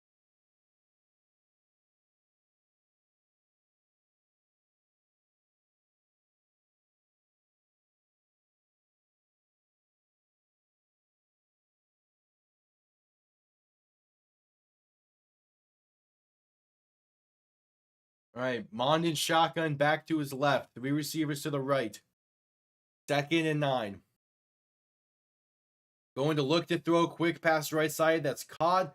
And going to be a gain of about 2-ish on the play. That's Greg Ward on the reception. There's very little motion happening in this offense. It's 3rd and 7.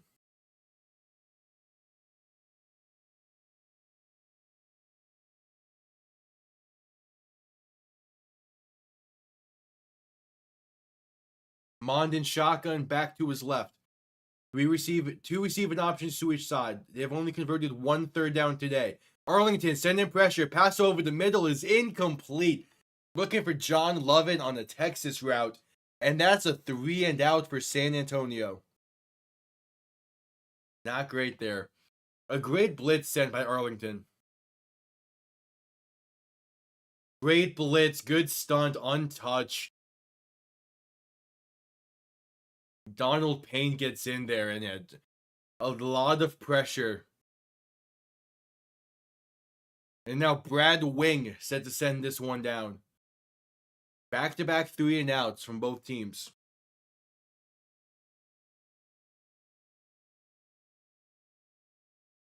All right, the punt comes off clean.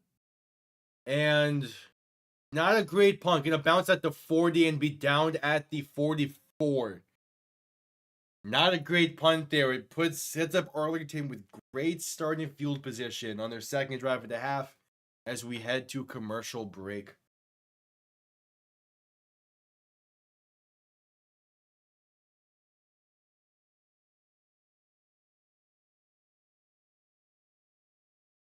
All right, that's not a great start for both defenses, but the San Antonio offense is gonna need to get something.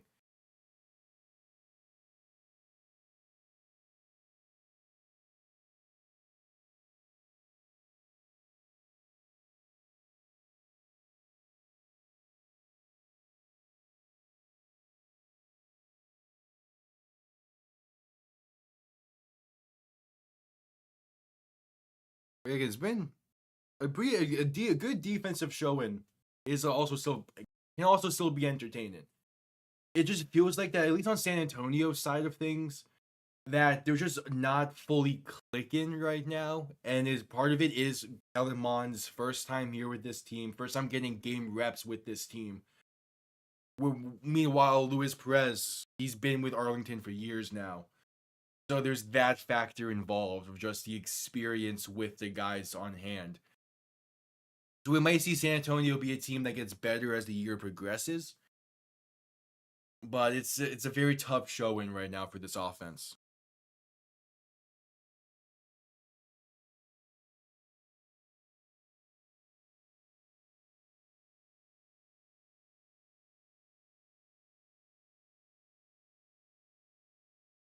Yeah, we're still at commercial break.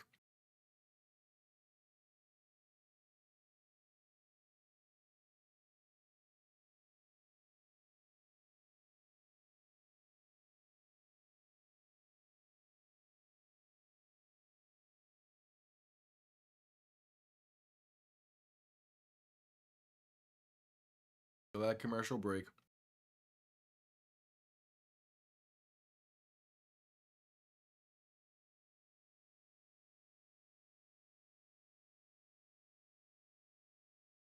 I forgot that Trent Richardson was in the AAF. I completely forgot about that. We had much playing time since college. Yeah, and that too is Mond. You can kind of tell that Mond has some rust to him. So like again, as the season progresses, I'm sure we'll see San Antonio kind of form into the team they are. But it's a rough showing on the opening weekend. As we're just coming back from commercial break. Ball on their own 44-yard line. Perez and shotgun back behind him. 2 receiving options to each side. And going to play action. Look to throw. Rolling to his right. Pass in a flat is caught. And going to get right back to the line of scrimmage. Just Isaiah Winstead on the reception. Yeah, I completely forgot that Trent Richardson played in a spring football league.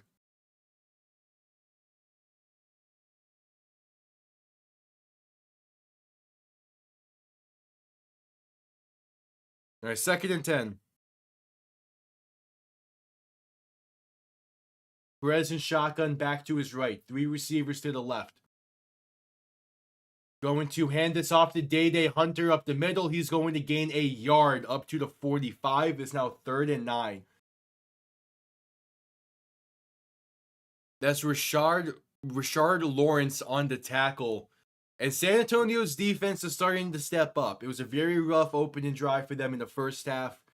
And again, that 77-yard touchdown was rough to give up. But for the most part, this has been a very solid defense today. As I'm saying that, watch this play go big. Perez and shotgun back to his right. 2 receivers to each side, 3rd and 9 from the 45. Play clock winding down to get the snap off. Perez to throw. Has time. Pass right side wide open as Tyler Vaughn. Breaking some tackles. Going to pick up the first down and more inside the 45 to the 43. What I said. What I said. Yeah, that's wide open.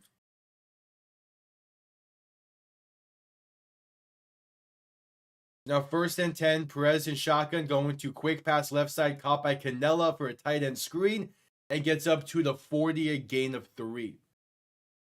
Or maybe 4.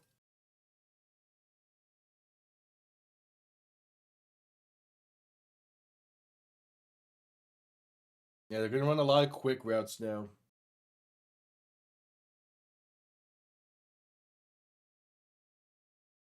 Yeah, 2nd and 7. Just under 8.5 to play in the 3rd quarter. Perez and shotgun back behind him. 3 receiving options to the right. Perez going to hand this off up the middle, and that's Day Hunter gaining about 2, maybe 3. A 3rd and relatively short coming up. Another key thing about this game today is that Luis Perez has been held upright.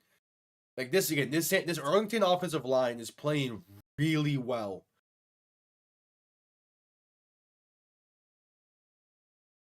It's 3rd and 4. Perez alone in shotgun.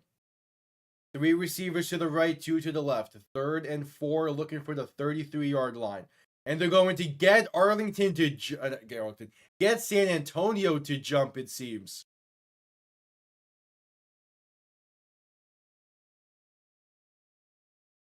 There's definitely movement up front. The question is who moved first. It's a neutral zone infraction on San Antonio. An automatic 1st down for Arlington. That's a tough penalty to take there. That's a big penalty. Nice. Now 1st and 10 from the 32. That's the 6th penalty against San Antonio today. 7.5 to play in the quarter. Perez and shotgun back to his left. 3 receiving options to the right. And going to end around this right side. Has room to run. 1st down and more. Going to get inside the 20 to about the 19 for Javonte Payton.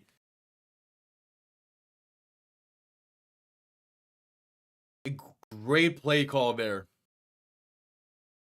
That's a great play call. Day Hunter and Sal Canella, 2 key blocks in the backfield. And Javonte Payton have plenty of room. We're going to rule him down at the 20. As Perez is going to pass this left side, caught by Deontay Burnett. And he's going to be forced out of bounds after a gain of 8.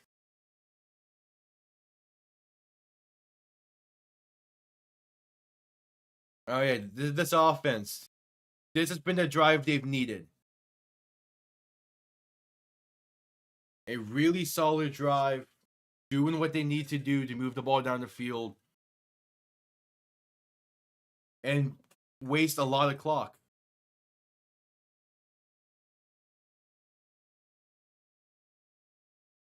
Now 2nd and 2. Perez and shotgun back to his left. 3 receivers to the right.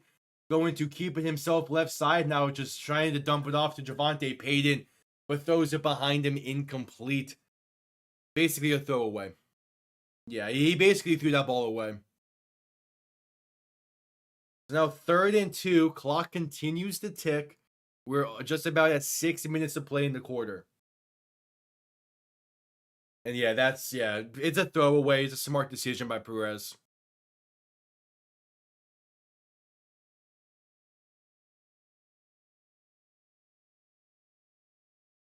So Perez under center, back and fullback behind him for 3rd and 2. And going to toss this left side for Hunter, trying to get the edge. And going to be brought down short, but there's a face mask as 3 flags fly. Lonnie Phelps going to be called for a face mask on a 3rd and 2, where he made the stop.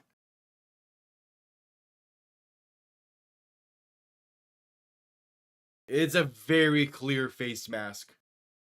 Yeah, that's clear as days.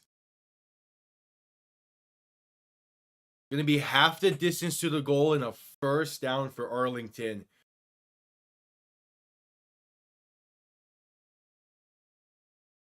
Yep, face mask on San Antonio.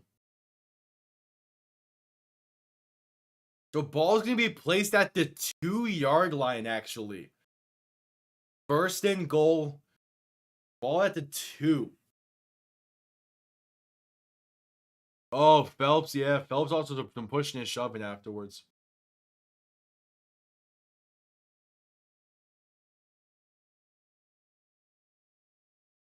All right, so Perez in shotgun, back to his left. 2 receiving options to each side. 5.5 to play in the quarter. Perez going to hand this off to Hunter, and he's going to be marked. He's going to be brought down short. Only gets about half a yard. 2nd and goal coming up.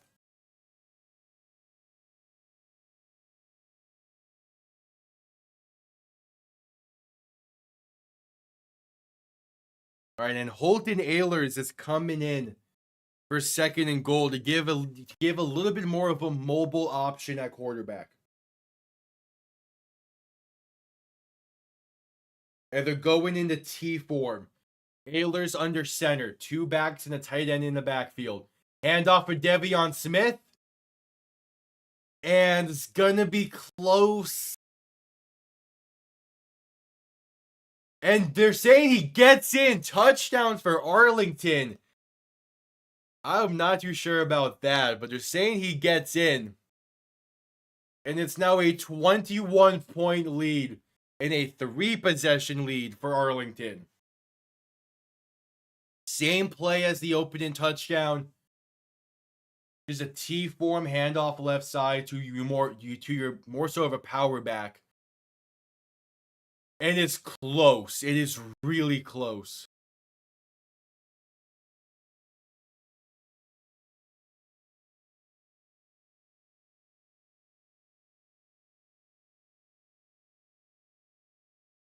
And the crowd in Arlington, it's nice right now.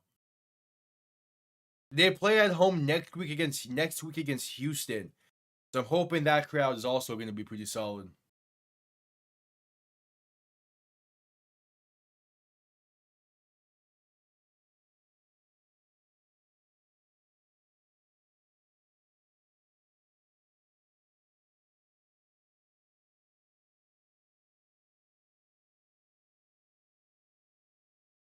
Yeah, so they reviewed the touchdown.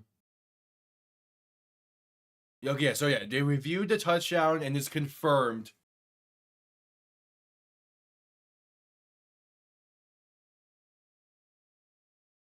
So it was a 2-point try. Right? 2-point try from the 5.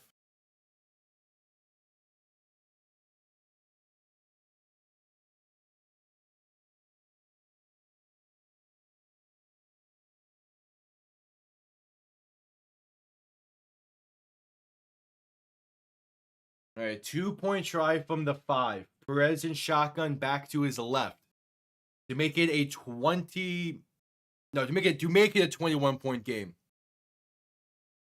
Perez gonna look to throw.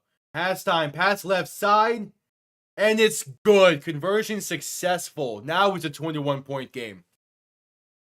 Guarantaro is the emergency 3rd quarterback for San Antonio, so he's there. But he is the emergency 3rd quarterback. All right, we're going to head to a commercial break after Arlington takes the 21-point lead. And since we're heading to a commercial, I will quickly be right back.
All right, select commercial.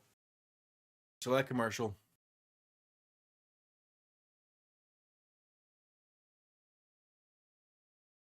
Yeah, I'm pretty sure he's on the roster as a QB3. So I'm assuming that he is there.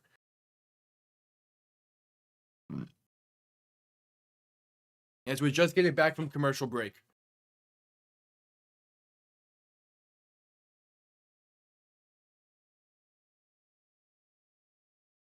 Oh yeah, Luis Perez also has a book that recently released called The Spring King. I need to get my hands on that actually.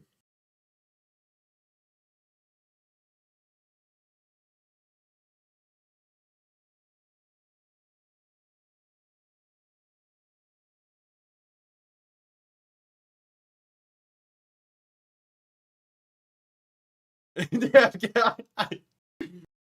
I respect it that they have copies on the sideline.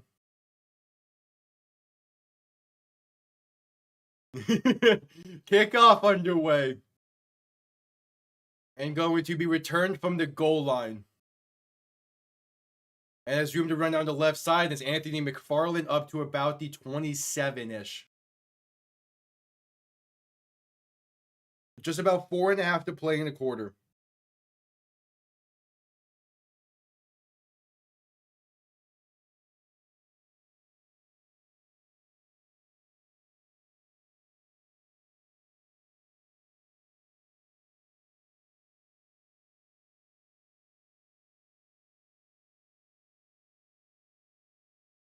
All right, Mond and shotgun back to his left. 3 receivers to the right. Going to play action, look to throw. Pass left side is incomplete, just too high for Jacob Harris. And now 2nd and 10.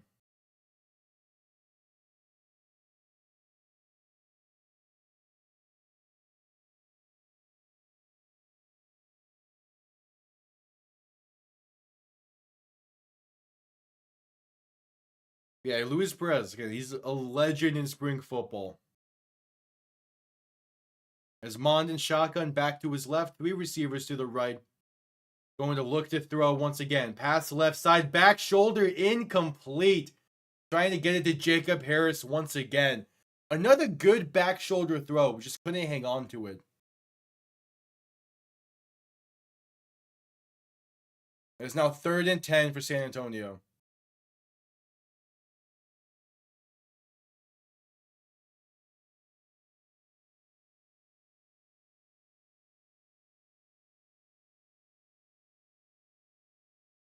All right, big 3rd down for San Antonio. Mond is shotgun back to his left. 2 receivers on each side looking to throw. Has time, pass right side wide open. That's Jontre Kirkland for a gain of 11. A first down for San Antonio. Their second third down conversion of the day.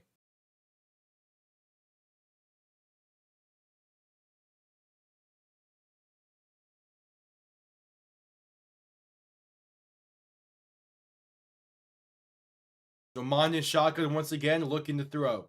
Has time, pass left side, caught by an open Jacob Harris. Makes one man miss, makes a second inside the 45 to the 43. All right, back-to-back solid plays for San Antonio.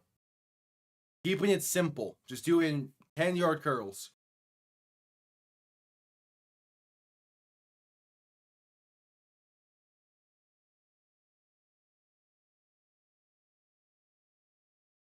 All right, so ball on the 40, on the plus 43. Mond and shotgun back to his right. 3 receivers to the right as well.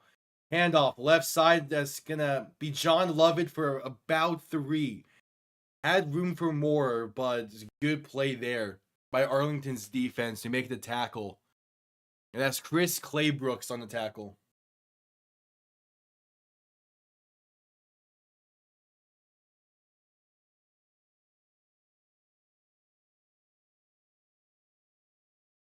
So Mond and shotgun back to his right. 2 receivers to each side. 2nd and 8 from the 40. Going to look to throw once again. Mond, pass, right side back shoulder and incomplete. And there's a flag. Going to be DPI. Looking for Jontre Kirkland back shoulder on target once again. But a DPI going to be called against Jaden Price. Another solid drive for San Antonio here. They need to finish it though.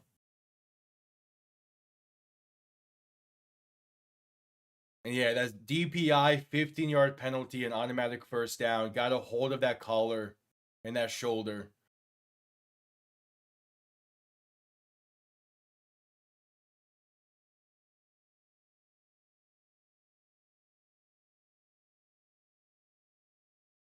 Actually, can say it's a spot foul.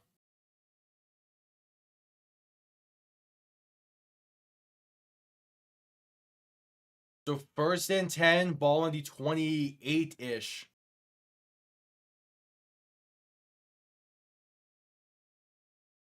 Mond in shotgun back to his right. 3 receivers to the left.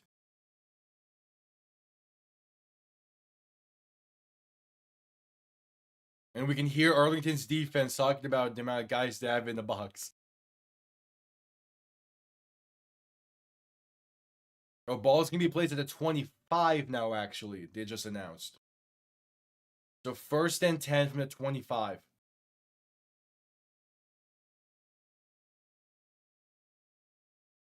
Mond in shotgun back to his right. 3 receivers to the left. And going to quick pass left side. Caught by Greg Ward for a screen. Going to get up to about the 21-yard line.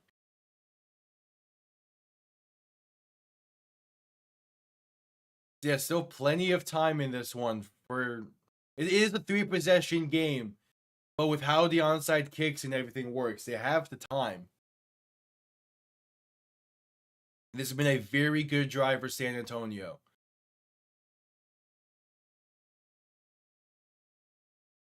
Mond in shotgun back to his left. 3 receivers to the right. 2nd and 6.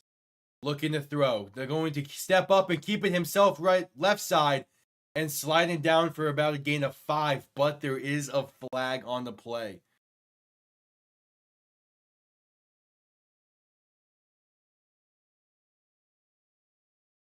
And it's holding against San Antonio.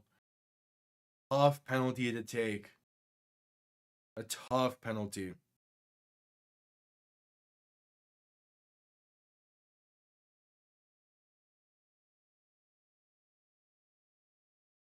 And calling it on Anthony McFarland. A tough penalty.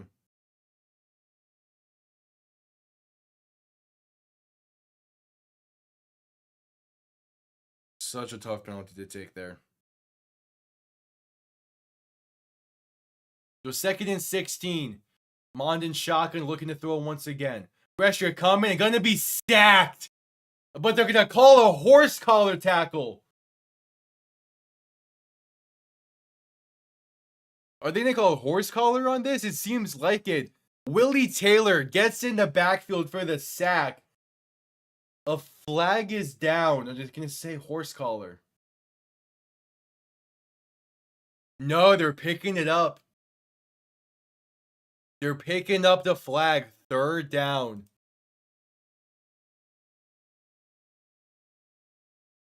Yeah, it was in the pocket.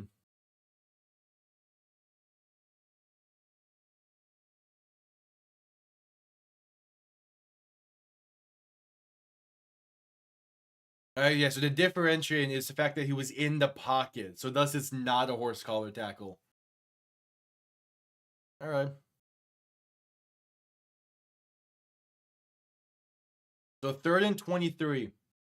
Mond and shotgun back to his right. 2 receivers to each side. Gonna look to throw. Arlington only sends 3. Mond with time. Over the middle and incomplete.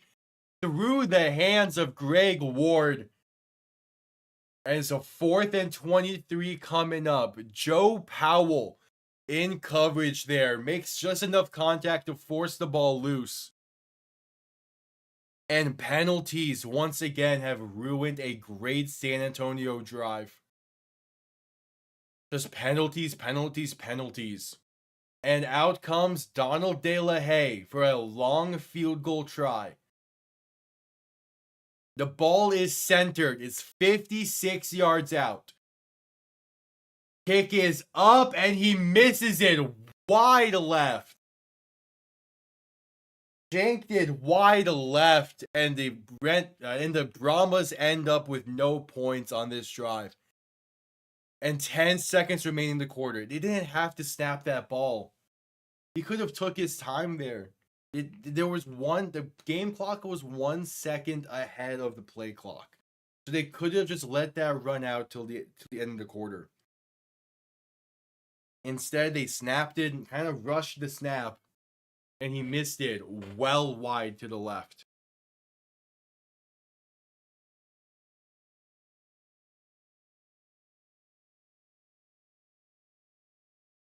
Brings us to a commercial break.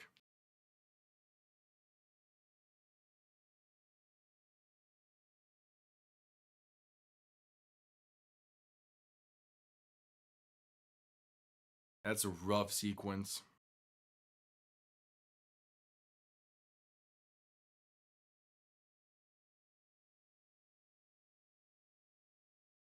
Just a rough sequence.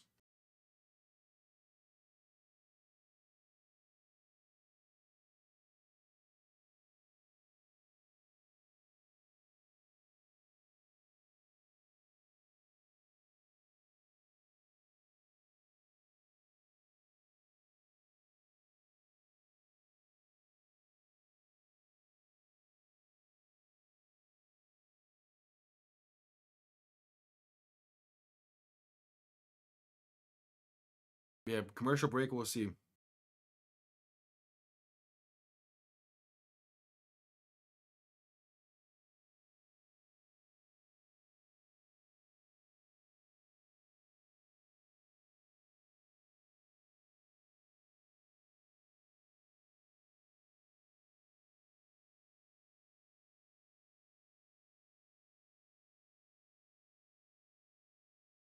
Yep, commercial break.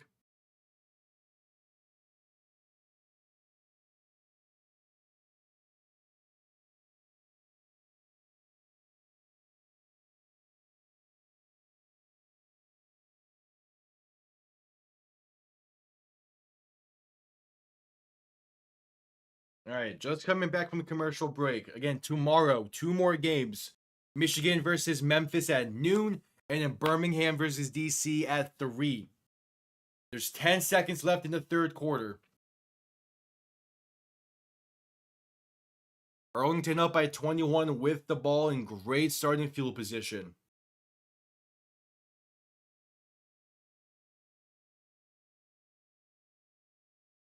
Perez and shotgun back to his left. 2 receivers on each side. Ball on the 46. Pinellas in motion left to right. As there's movement up front, going to be a false start on the left tackle. A lot of penalties against Arlington today. That is Marcus Minor on the penalty for false start. A 1st and 15 coming up. Oh no, they're calling it on the guard?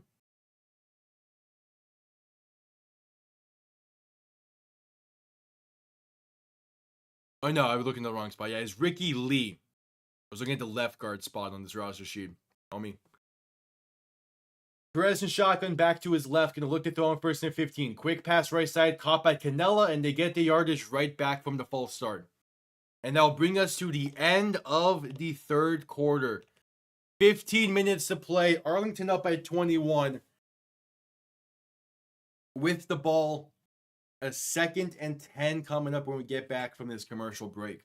It has been all Arlington in this one.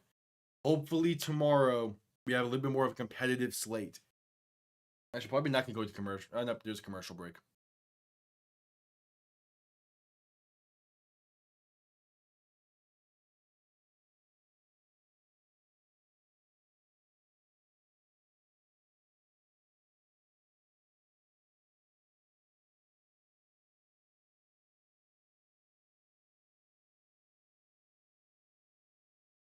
Wait, Bob Flash, are you still here?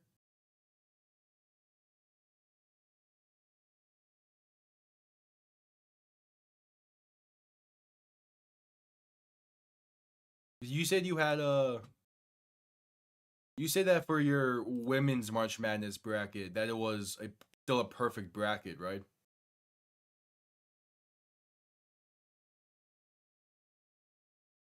Did you make that bracket through ESPN?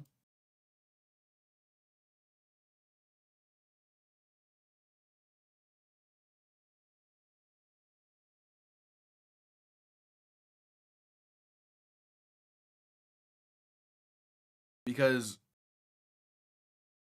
there's only a single, according to through ESPN and their tournament challenge thing.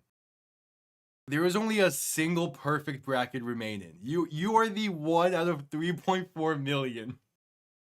You have a perfect bracket still.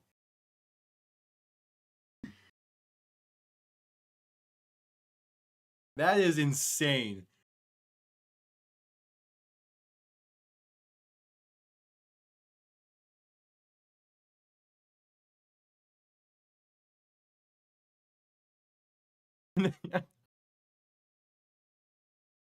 That is insane.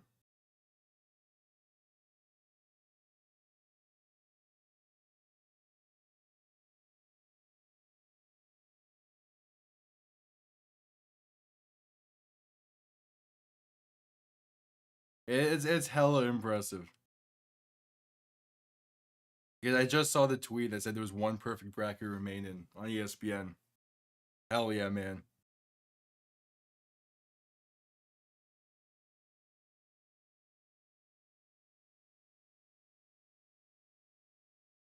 Do we still have commercial break as the 3rd quarter just ended?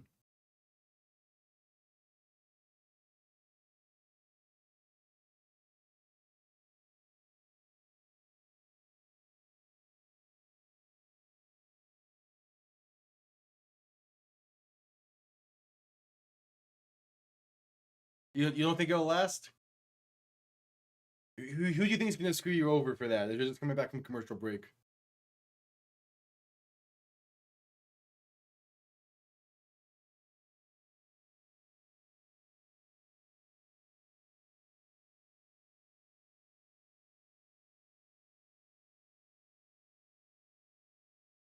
All right, just back from commercial. UConn or the Gamecocks? Yeah, that's fair. All right, ball on the 46, 2nd and 10. Perez and shotgun back to his right. 2 receivers to each side. And they're going to get San Antonio to jump. So a 2nd and 5 coming up. The hard counts for Luis Perez is so impressive today. Yep, there's a neutral zone infraction. His hard counts have been effective today.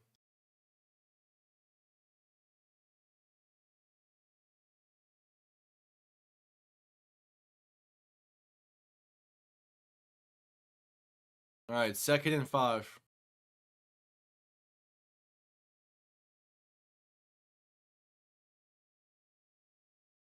Perez in shotgun, back to his left. 2 receiving options to each side. Going to motion 1 right to left.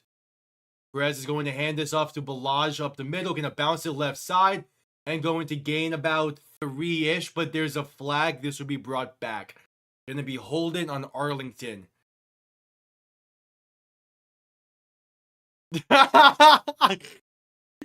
Balaj shocking smack there. It got a hot mic curse. Yeah, holding on Arlington. I love Kellen Balaj. You better go low, because if you go high, that's your ass. That's a quote, man. That's such a quote from Balaj.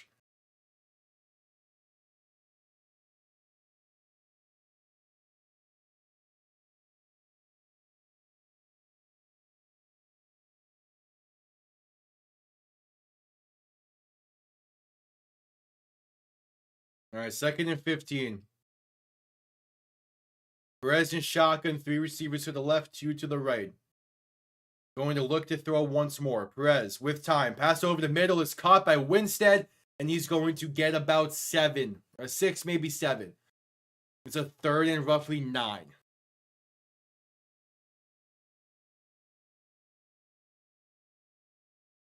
Yeah, 3 blown 4th quarter leads last year for Arlington. That's the thing they're hoping to change for this year, and so far it's been solid. It was hard to really gauge.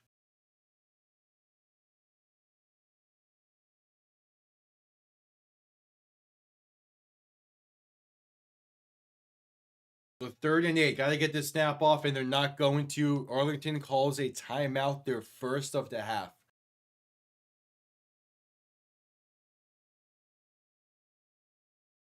Just under 14 minutes to play in the game.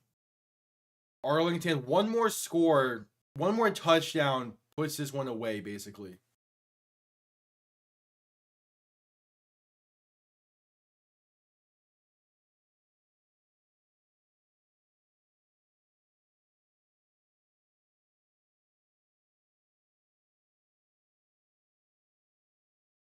We shall see.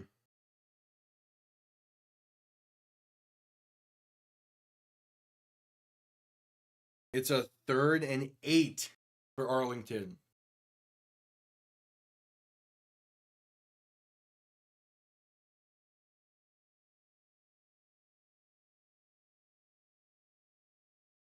Perez in shotgun, back to his right. 3 receivers to the left. Balaj is going to be motioned out wide and now motioned back into the backfield. As Perez looks to throw. Has some time. Pass right side to Balaj is caught, and he's going to work his way for the 1st down. Barely gets it. Keeping the drive alive.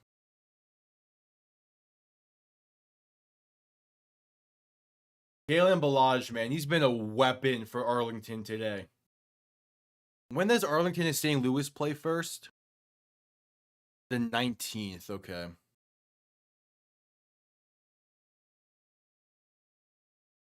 That's week 4.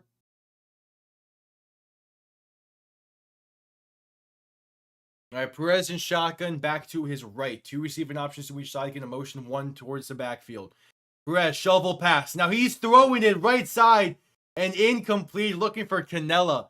Shovel passed it backwards to Seth Green, who then threw it to Canella, but it was too high and incomplete. Tried a little trickery there for really no reason. Just keep to what's been working. We're 1 more touchdown away from sealing this game up.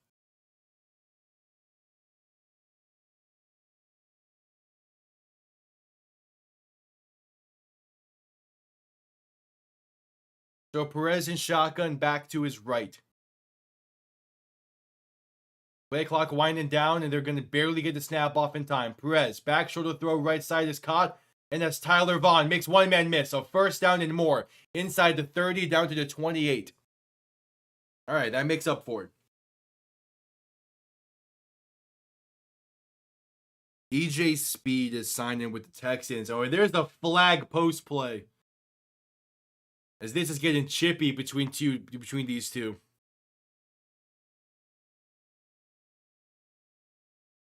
Good move by Tyler Vaughn, man.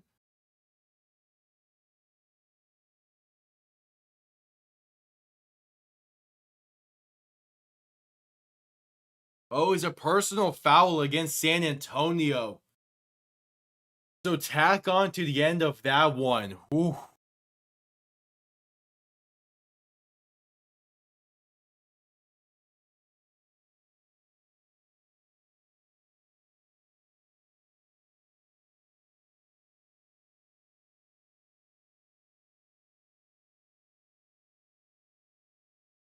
All right, 1st and 10. Perez and shotgun back to his left. 2 receiving options to each side. Ball now on the 14-yard line. Perez going to play action, throw over the middle. Caught by Deontay Burnett and fighting forward inside the 5 to the 3.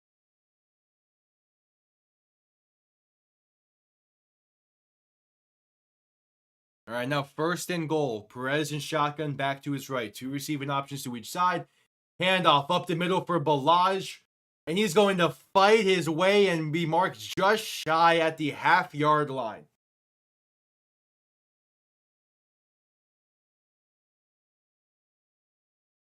Balaj is saying he got in. They're going hurry up here. It's close. Oh.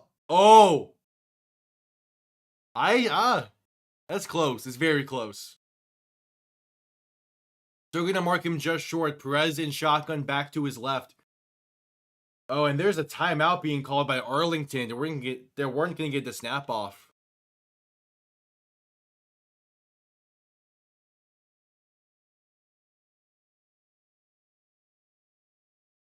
And Balaj wants him to review it. It's very close as we head to a commercial break. It is very close. If he got in or not. Either way, they should be able to get it in here shortly.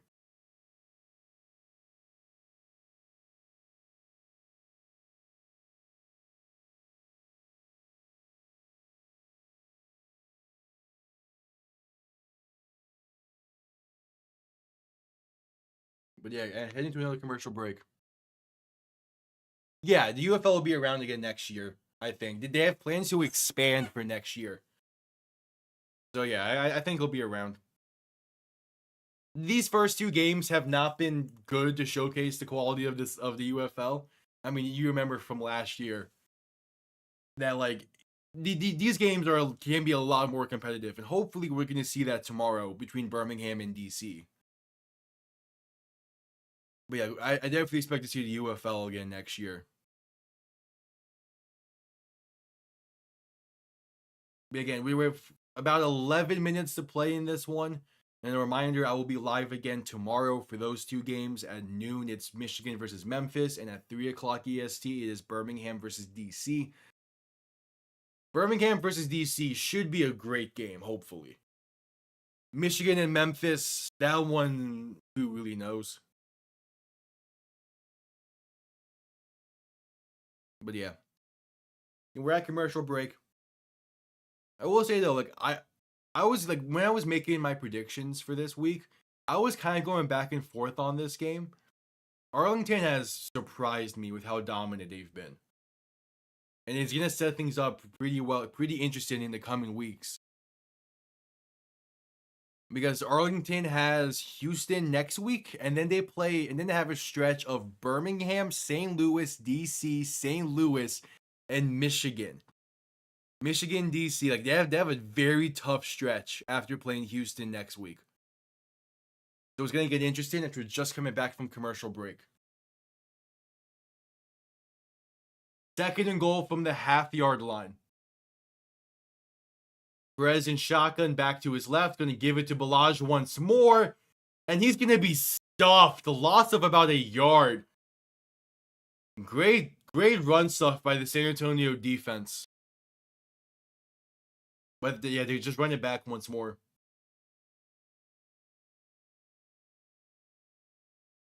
All right, in comes Holton Ahlers. In comes Holton Ahlers, and they're going to go T for him once again. And Ayler's going to hand this off to Devion Smith, and he's going to fight his way and get in. Another touchdown for Devion Smith. 3 carries, 3 touchdowns. And it's a 27-point lead for Arlington. That T formation, I mean, Birmingham has been using it to great success in past years. Arlington has decided to use it this year, and they've been having great success with it as well.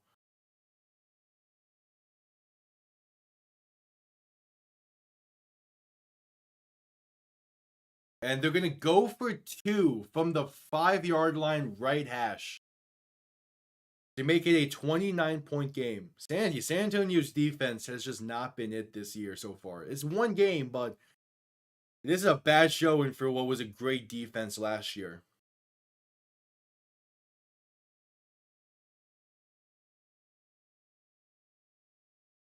All right, Perez alone in shotgun. 3 receiving options to the right, 2 to the left. Pass left side that's caught by Seth Green. We're going to be knocked down around the 3-yard line.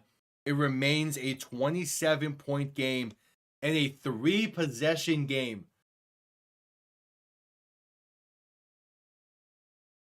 But San Antonio is going to need a miracle to come back in this one. 10-11 to play. 10-11 to play in this one. San Antonio is going to need a lot more of a fight in them in the coming weeks.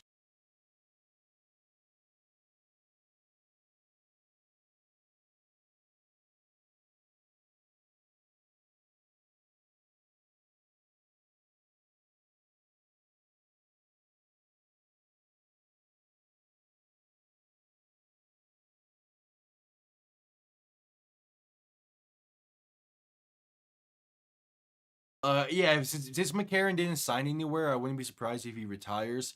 I was shocked when they made the change, but you can tell that for as good as McCarron was with St. Louis, there was parts last year where he was holding them back. And Manny Wilkins came in last night and was fantastic. His mobility was a key part for that win, alongside Jacob Sailors and Jarvion Howard. But like I respected Manny Wilkins. If he can continue his level of play, I feel St. Louis really does have the potential to try to potentially be the ones to dethrone Birmingham. But again, it was kind of shocking at first, but it was shocking, but it made sense once you think about it. Like, yeah, with the nature of how the UFL is, and the fact that Birmingham has had so much success with that certain style, teams were going to follow suit at some point.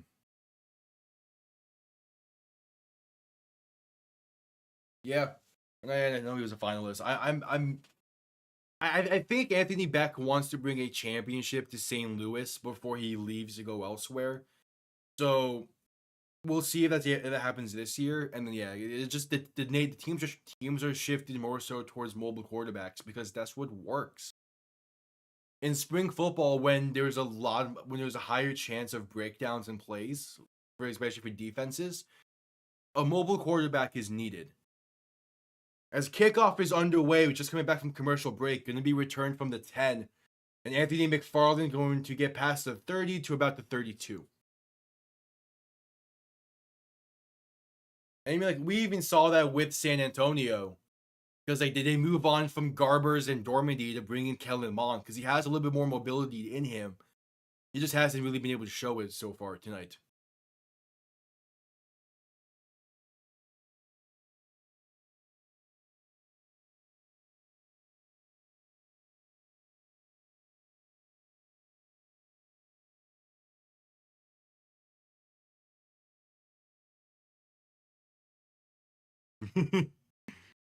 All right, Mond and shotgun back to his right. 2 receivers to each side as they were interviewing Devion Smith on the sideline.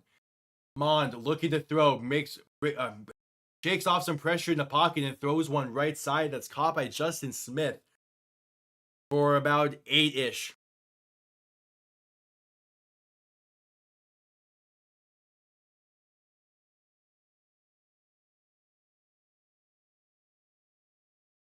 All right. Mond and shotgun back to his left. Going to hand this one off up the middle, and that's Jashawn Corbin going nowhere with it. A loss of 1. Arlington's defense has drastically improved from last year. That's the big one. The other thing is, like, their ground game has been insane today. Kellen Balaj is up to over 100 yards. They have 5 rushing touchdowns. Like, it's been a really impressive day on the ground for Arlington, which is different than what they were last year. Their offensive line is improved. Their running game is vastly improved, as Mond is going to hand this off to Corbin once again and going to get about 1.5 yards when he needed to.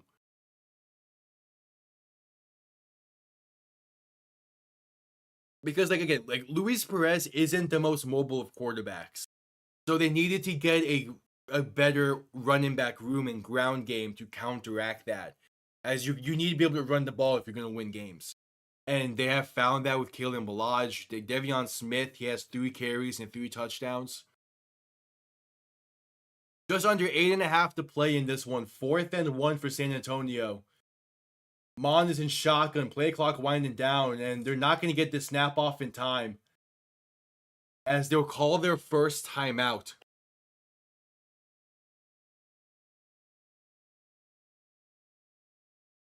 There's just been a lot of dysfunction on San Antonio's part. Not in the same way that Houston has dysfunction, though. Like, Houston's dysfunction, you can tell, is like a foundational level of dysfunction. San Antonio's, it's much more of a just, hey, this is Kellen Mond's first game and his first start in years. He's rusty. He's going to take some time. As the season progresses, we're hopefully going to see him play better. And San Antonio as a whole play better. Wade Phillips being in the booth as the head coach is definitely not helping in this factor, though.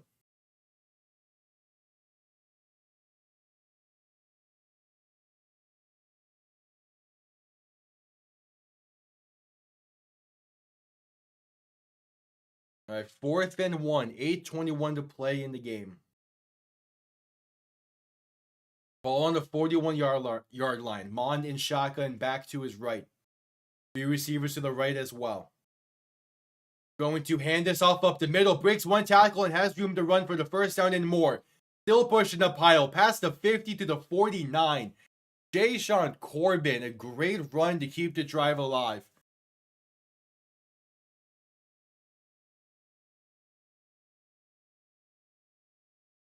Like, San Antonio as a whole has just been very rough today. They've had quite a few good drives that have just been negated due to penalties. And that's the killer.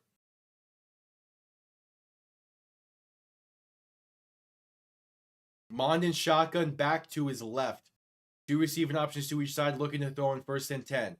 Has time, gonna pass left side wide open for a first down and more. It's Jontre Kirkland to about the 35. Yeah, I would not be surprised if this is Wade Phillips' last year coaching. I mean, he's been coaching for 56 years. And being in the booth, like, it's the first time I've seen that. And it definitely has not been helping this team today. And, like, there's options that the UFL has for coaches. People want to coach in this league. Mond in shotgun back to his left, going to look to throw once again. Halftime, pass right side, it's wide open. That's caught for a gain of roughly 8 for Kirkland once again.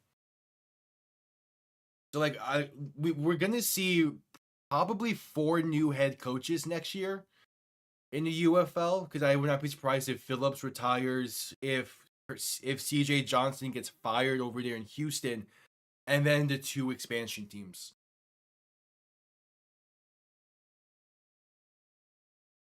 All right, 2nd and 2. Mond in shotgun back to his left. 3 receiving options to the left as well. Ball on the 26, going to hand off up the middle for Corbin and going to break some tackles and get down to the 21.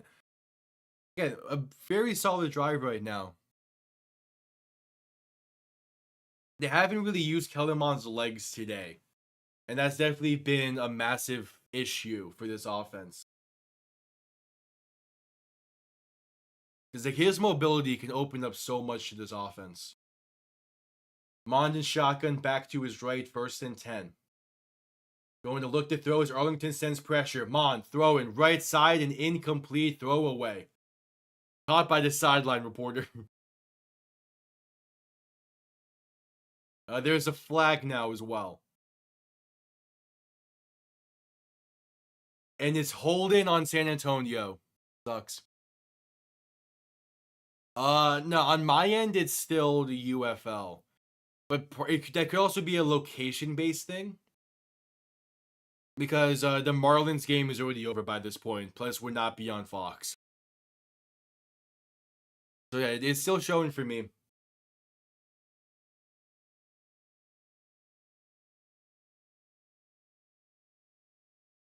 So Mond and shotgun back to his left.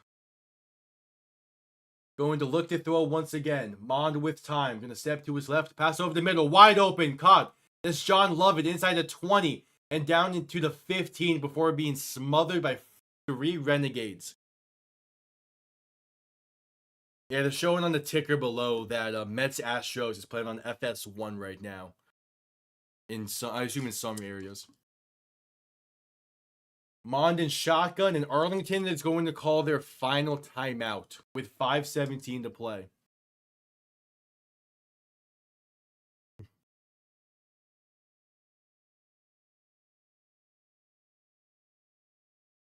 Peace. See you tomorrow.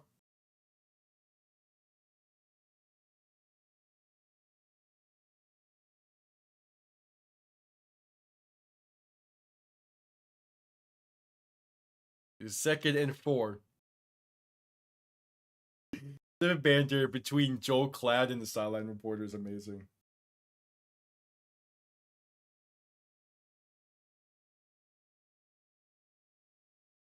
Yep, showcase. Okay, we have the attendance numbers for the game today. It's just over 10,000. That makes sense. It does feel like we're at just about 10,000 capacity.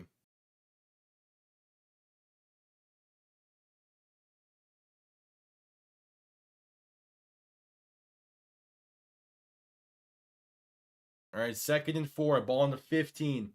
Mond and shotgun back to his left. 3 receivers to the right. Going to look to throw once again. Mond with time. Pass, left side, end zone, and incomplete. Tight coverage throw. Gracie McMath, the intended target in the back corner of the end zone. Through the hands, though.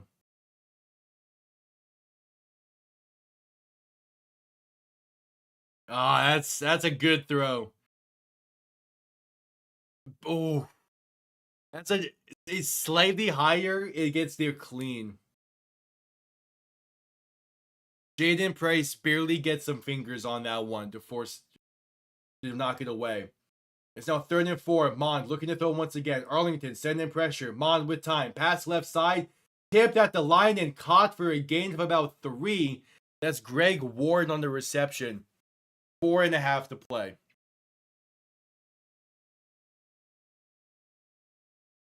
Clock continues to tick. 4th and 1. Mond and shotgun back to his left.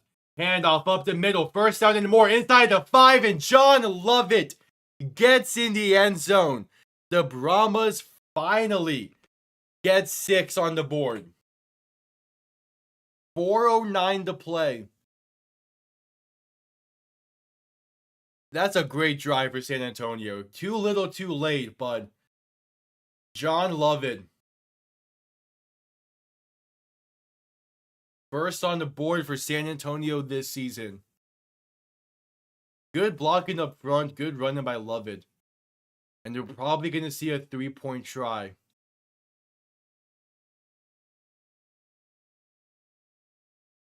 Yeah, Jay-Sean Corbin being a big of a factor in this game plan was a shock to me. It should be Lovett and McFarland. Alright, the 3-point try. Mond alone in shotgun. 3 to the right, 2 to the left. Looking to throw. Pass time. Pass. End zone and too high, incomplete. Looking for Greg Ward, and it stays a 39-point game. And we're probably going to see a 4th and 12 try here from San Antonio. As we head to a commercial break. 4:09 to play.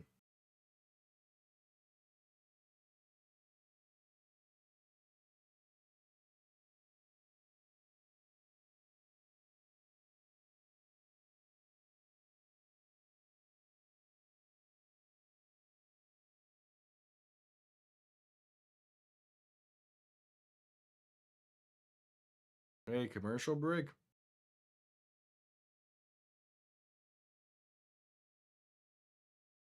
Again, like San Antonio, this is the 3rd really good drive from San Antonio today. The issue has been penalties against them.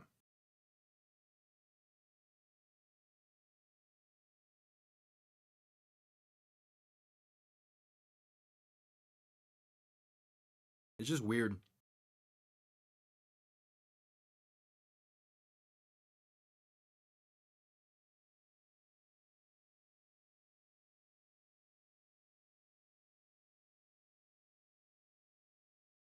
It's weird all around.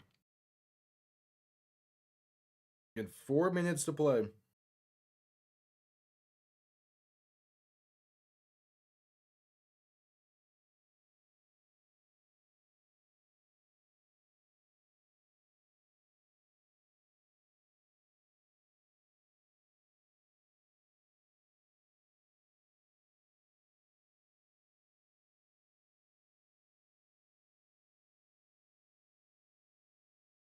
We shall see.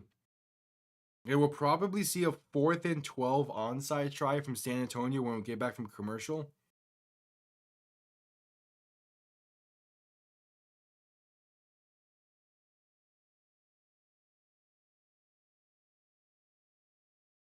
To try and keep some hope in this game. Just coming back from commercial break. It's a 4th and 12 from their own 28-yard line. To try and retain possession.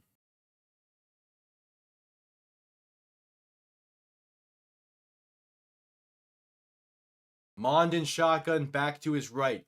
Going to look to throw. Arlington sends pressure. And it gets in and ball falls incomplete. Hit while throwing, and Arlington will get possession from the plus 28-yard line. Great pressure by Arlington. Donald Pay came in basically untouched. And yeah, the center for San Antonio is a new center than what they had last year. And we are seeing the effects of it.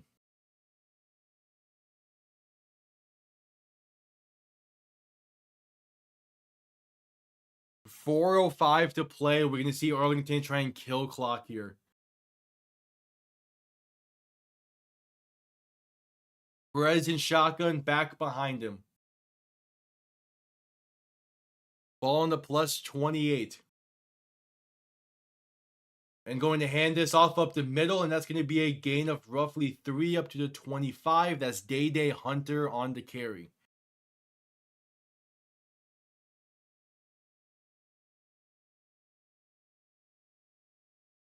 And yeah, just going to kill clock.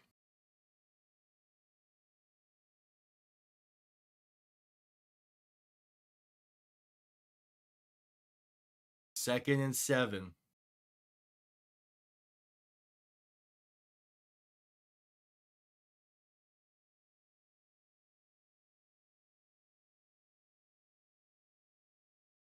So Perez in shotgun, back behind him. Play clock winding down. They're going to hand this off up the middle, and that's going to be a gain of about 1 yard for Day Hunter as clock continues to tick.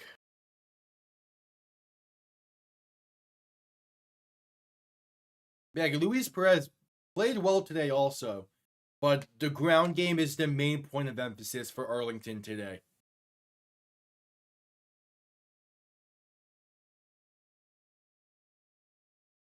Like, Perez has been playing. We had that one really bad interception, but he's been playing well besides that point.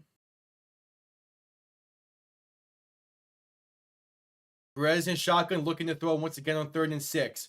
Gonna pass left side, and that's caught along the sideline at the 12. Seth Green hangs on to it. And it's 1st and 10 for Arlington. And we're going to need one more play before the 2-minute warning.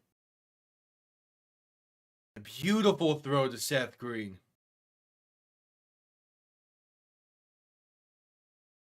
Beautiful throw, a great grab.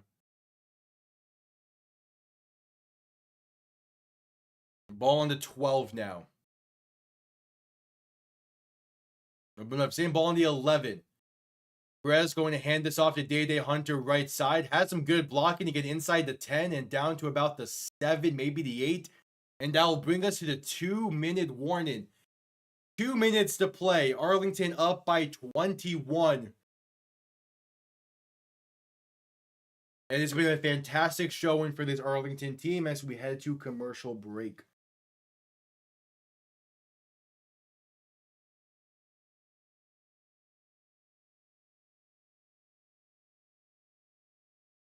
Again, just a great showing.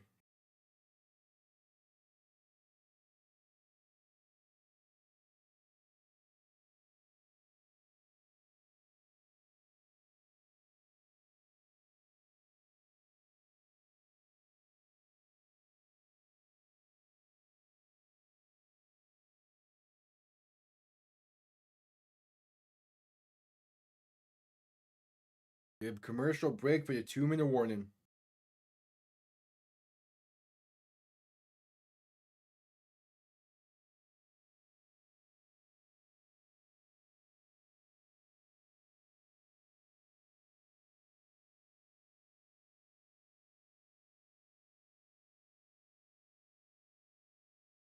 Oh yeah, I just saw that the Brahmas signed Mike Owens.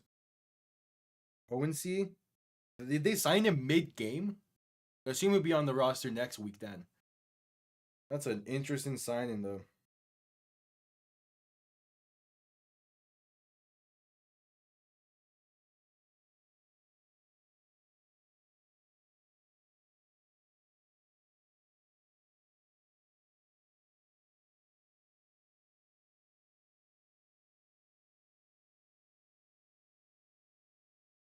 All right, we still at commercial break.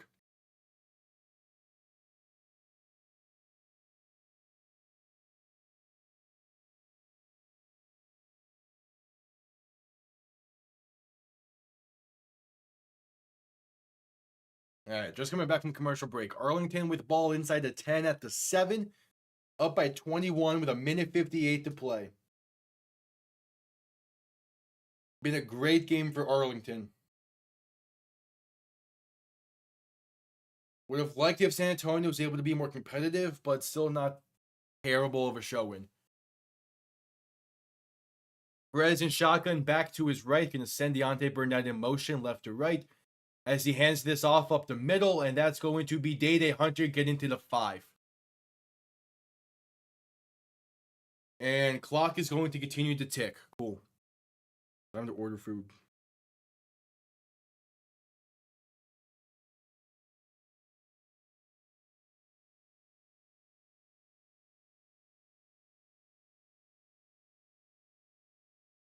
The clock continues to tick.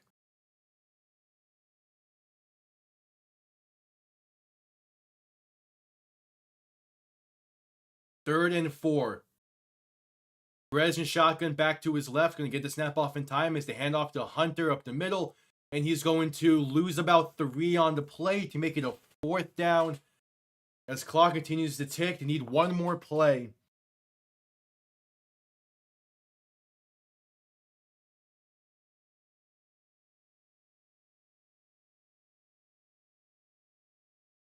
And it seems like they're going to send out the field goal unit here.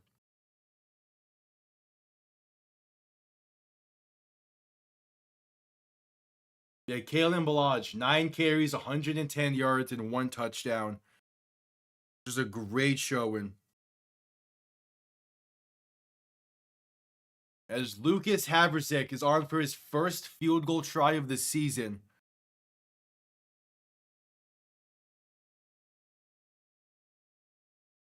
A 26-yard kick from the right hash. It is up and right down the middle.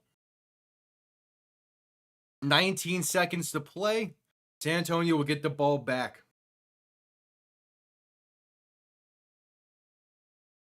Oh, damn it. I mean, that makes sense, but damn it.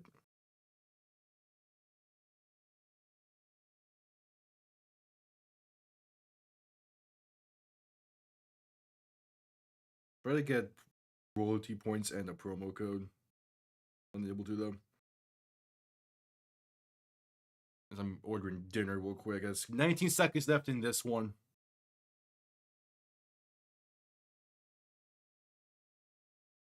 Yeah. All right.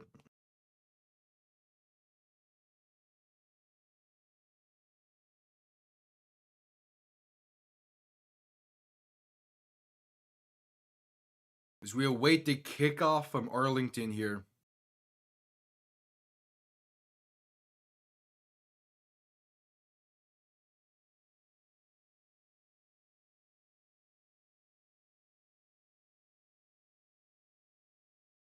Kick is underway. Going to be returned beginning from the 7-ish.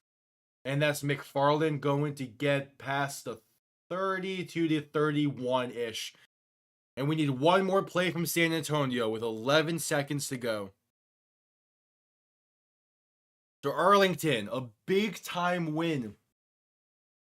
A big-time win in week 1. Surprised me, because probably surprised a good chunk of people. Defense was dominant. Run game played incredibly well. Luis Perez had a solid showing And all around, Arlington is looking like a legit team. They have Houston next week back here in Arlington at Choctaw Stadium. Going to be another interesting game for Arlington. Another one that they should win. As Kellen Mond needs this one down. And there's your final, 33-9. Very tough showing for San Antonio, considering that they have to go on the road to St. Louis next week. A very tough game, but one that San Antonio is going to need to play better in and need to focus on stopping the run.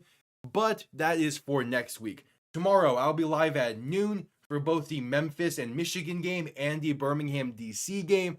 Probably just going to combine them into one live stream because one will end and the other one will be beginning right after. Yeah, I'll see you all tomorrow for that. Have yourselves a damn good one. Peace.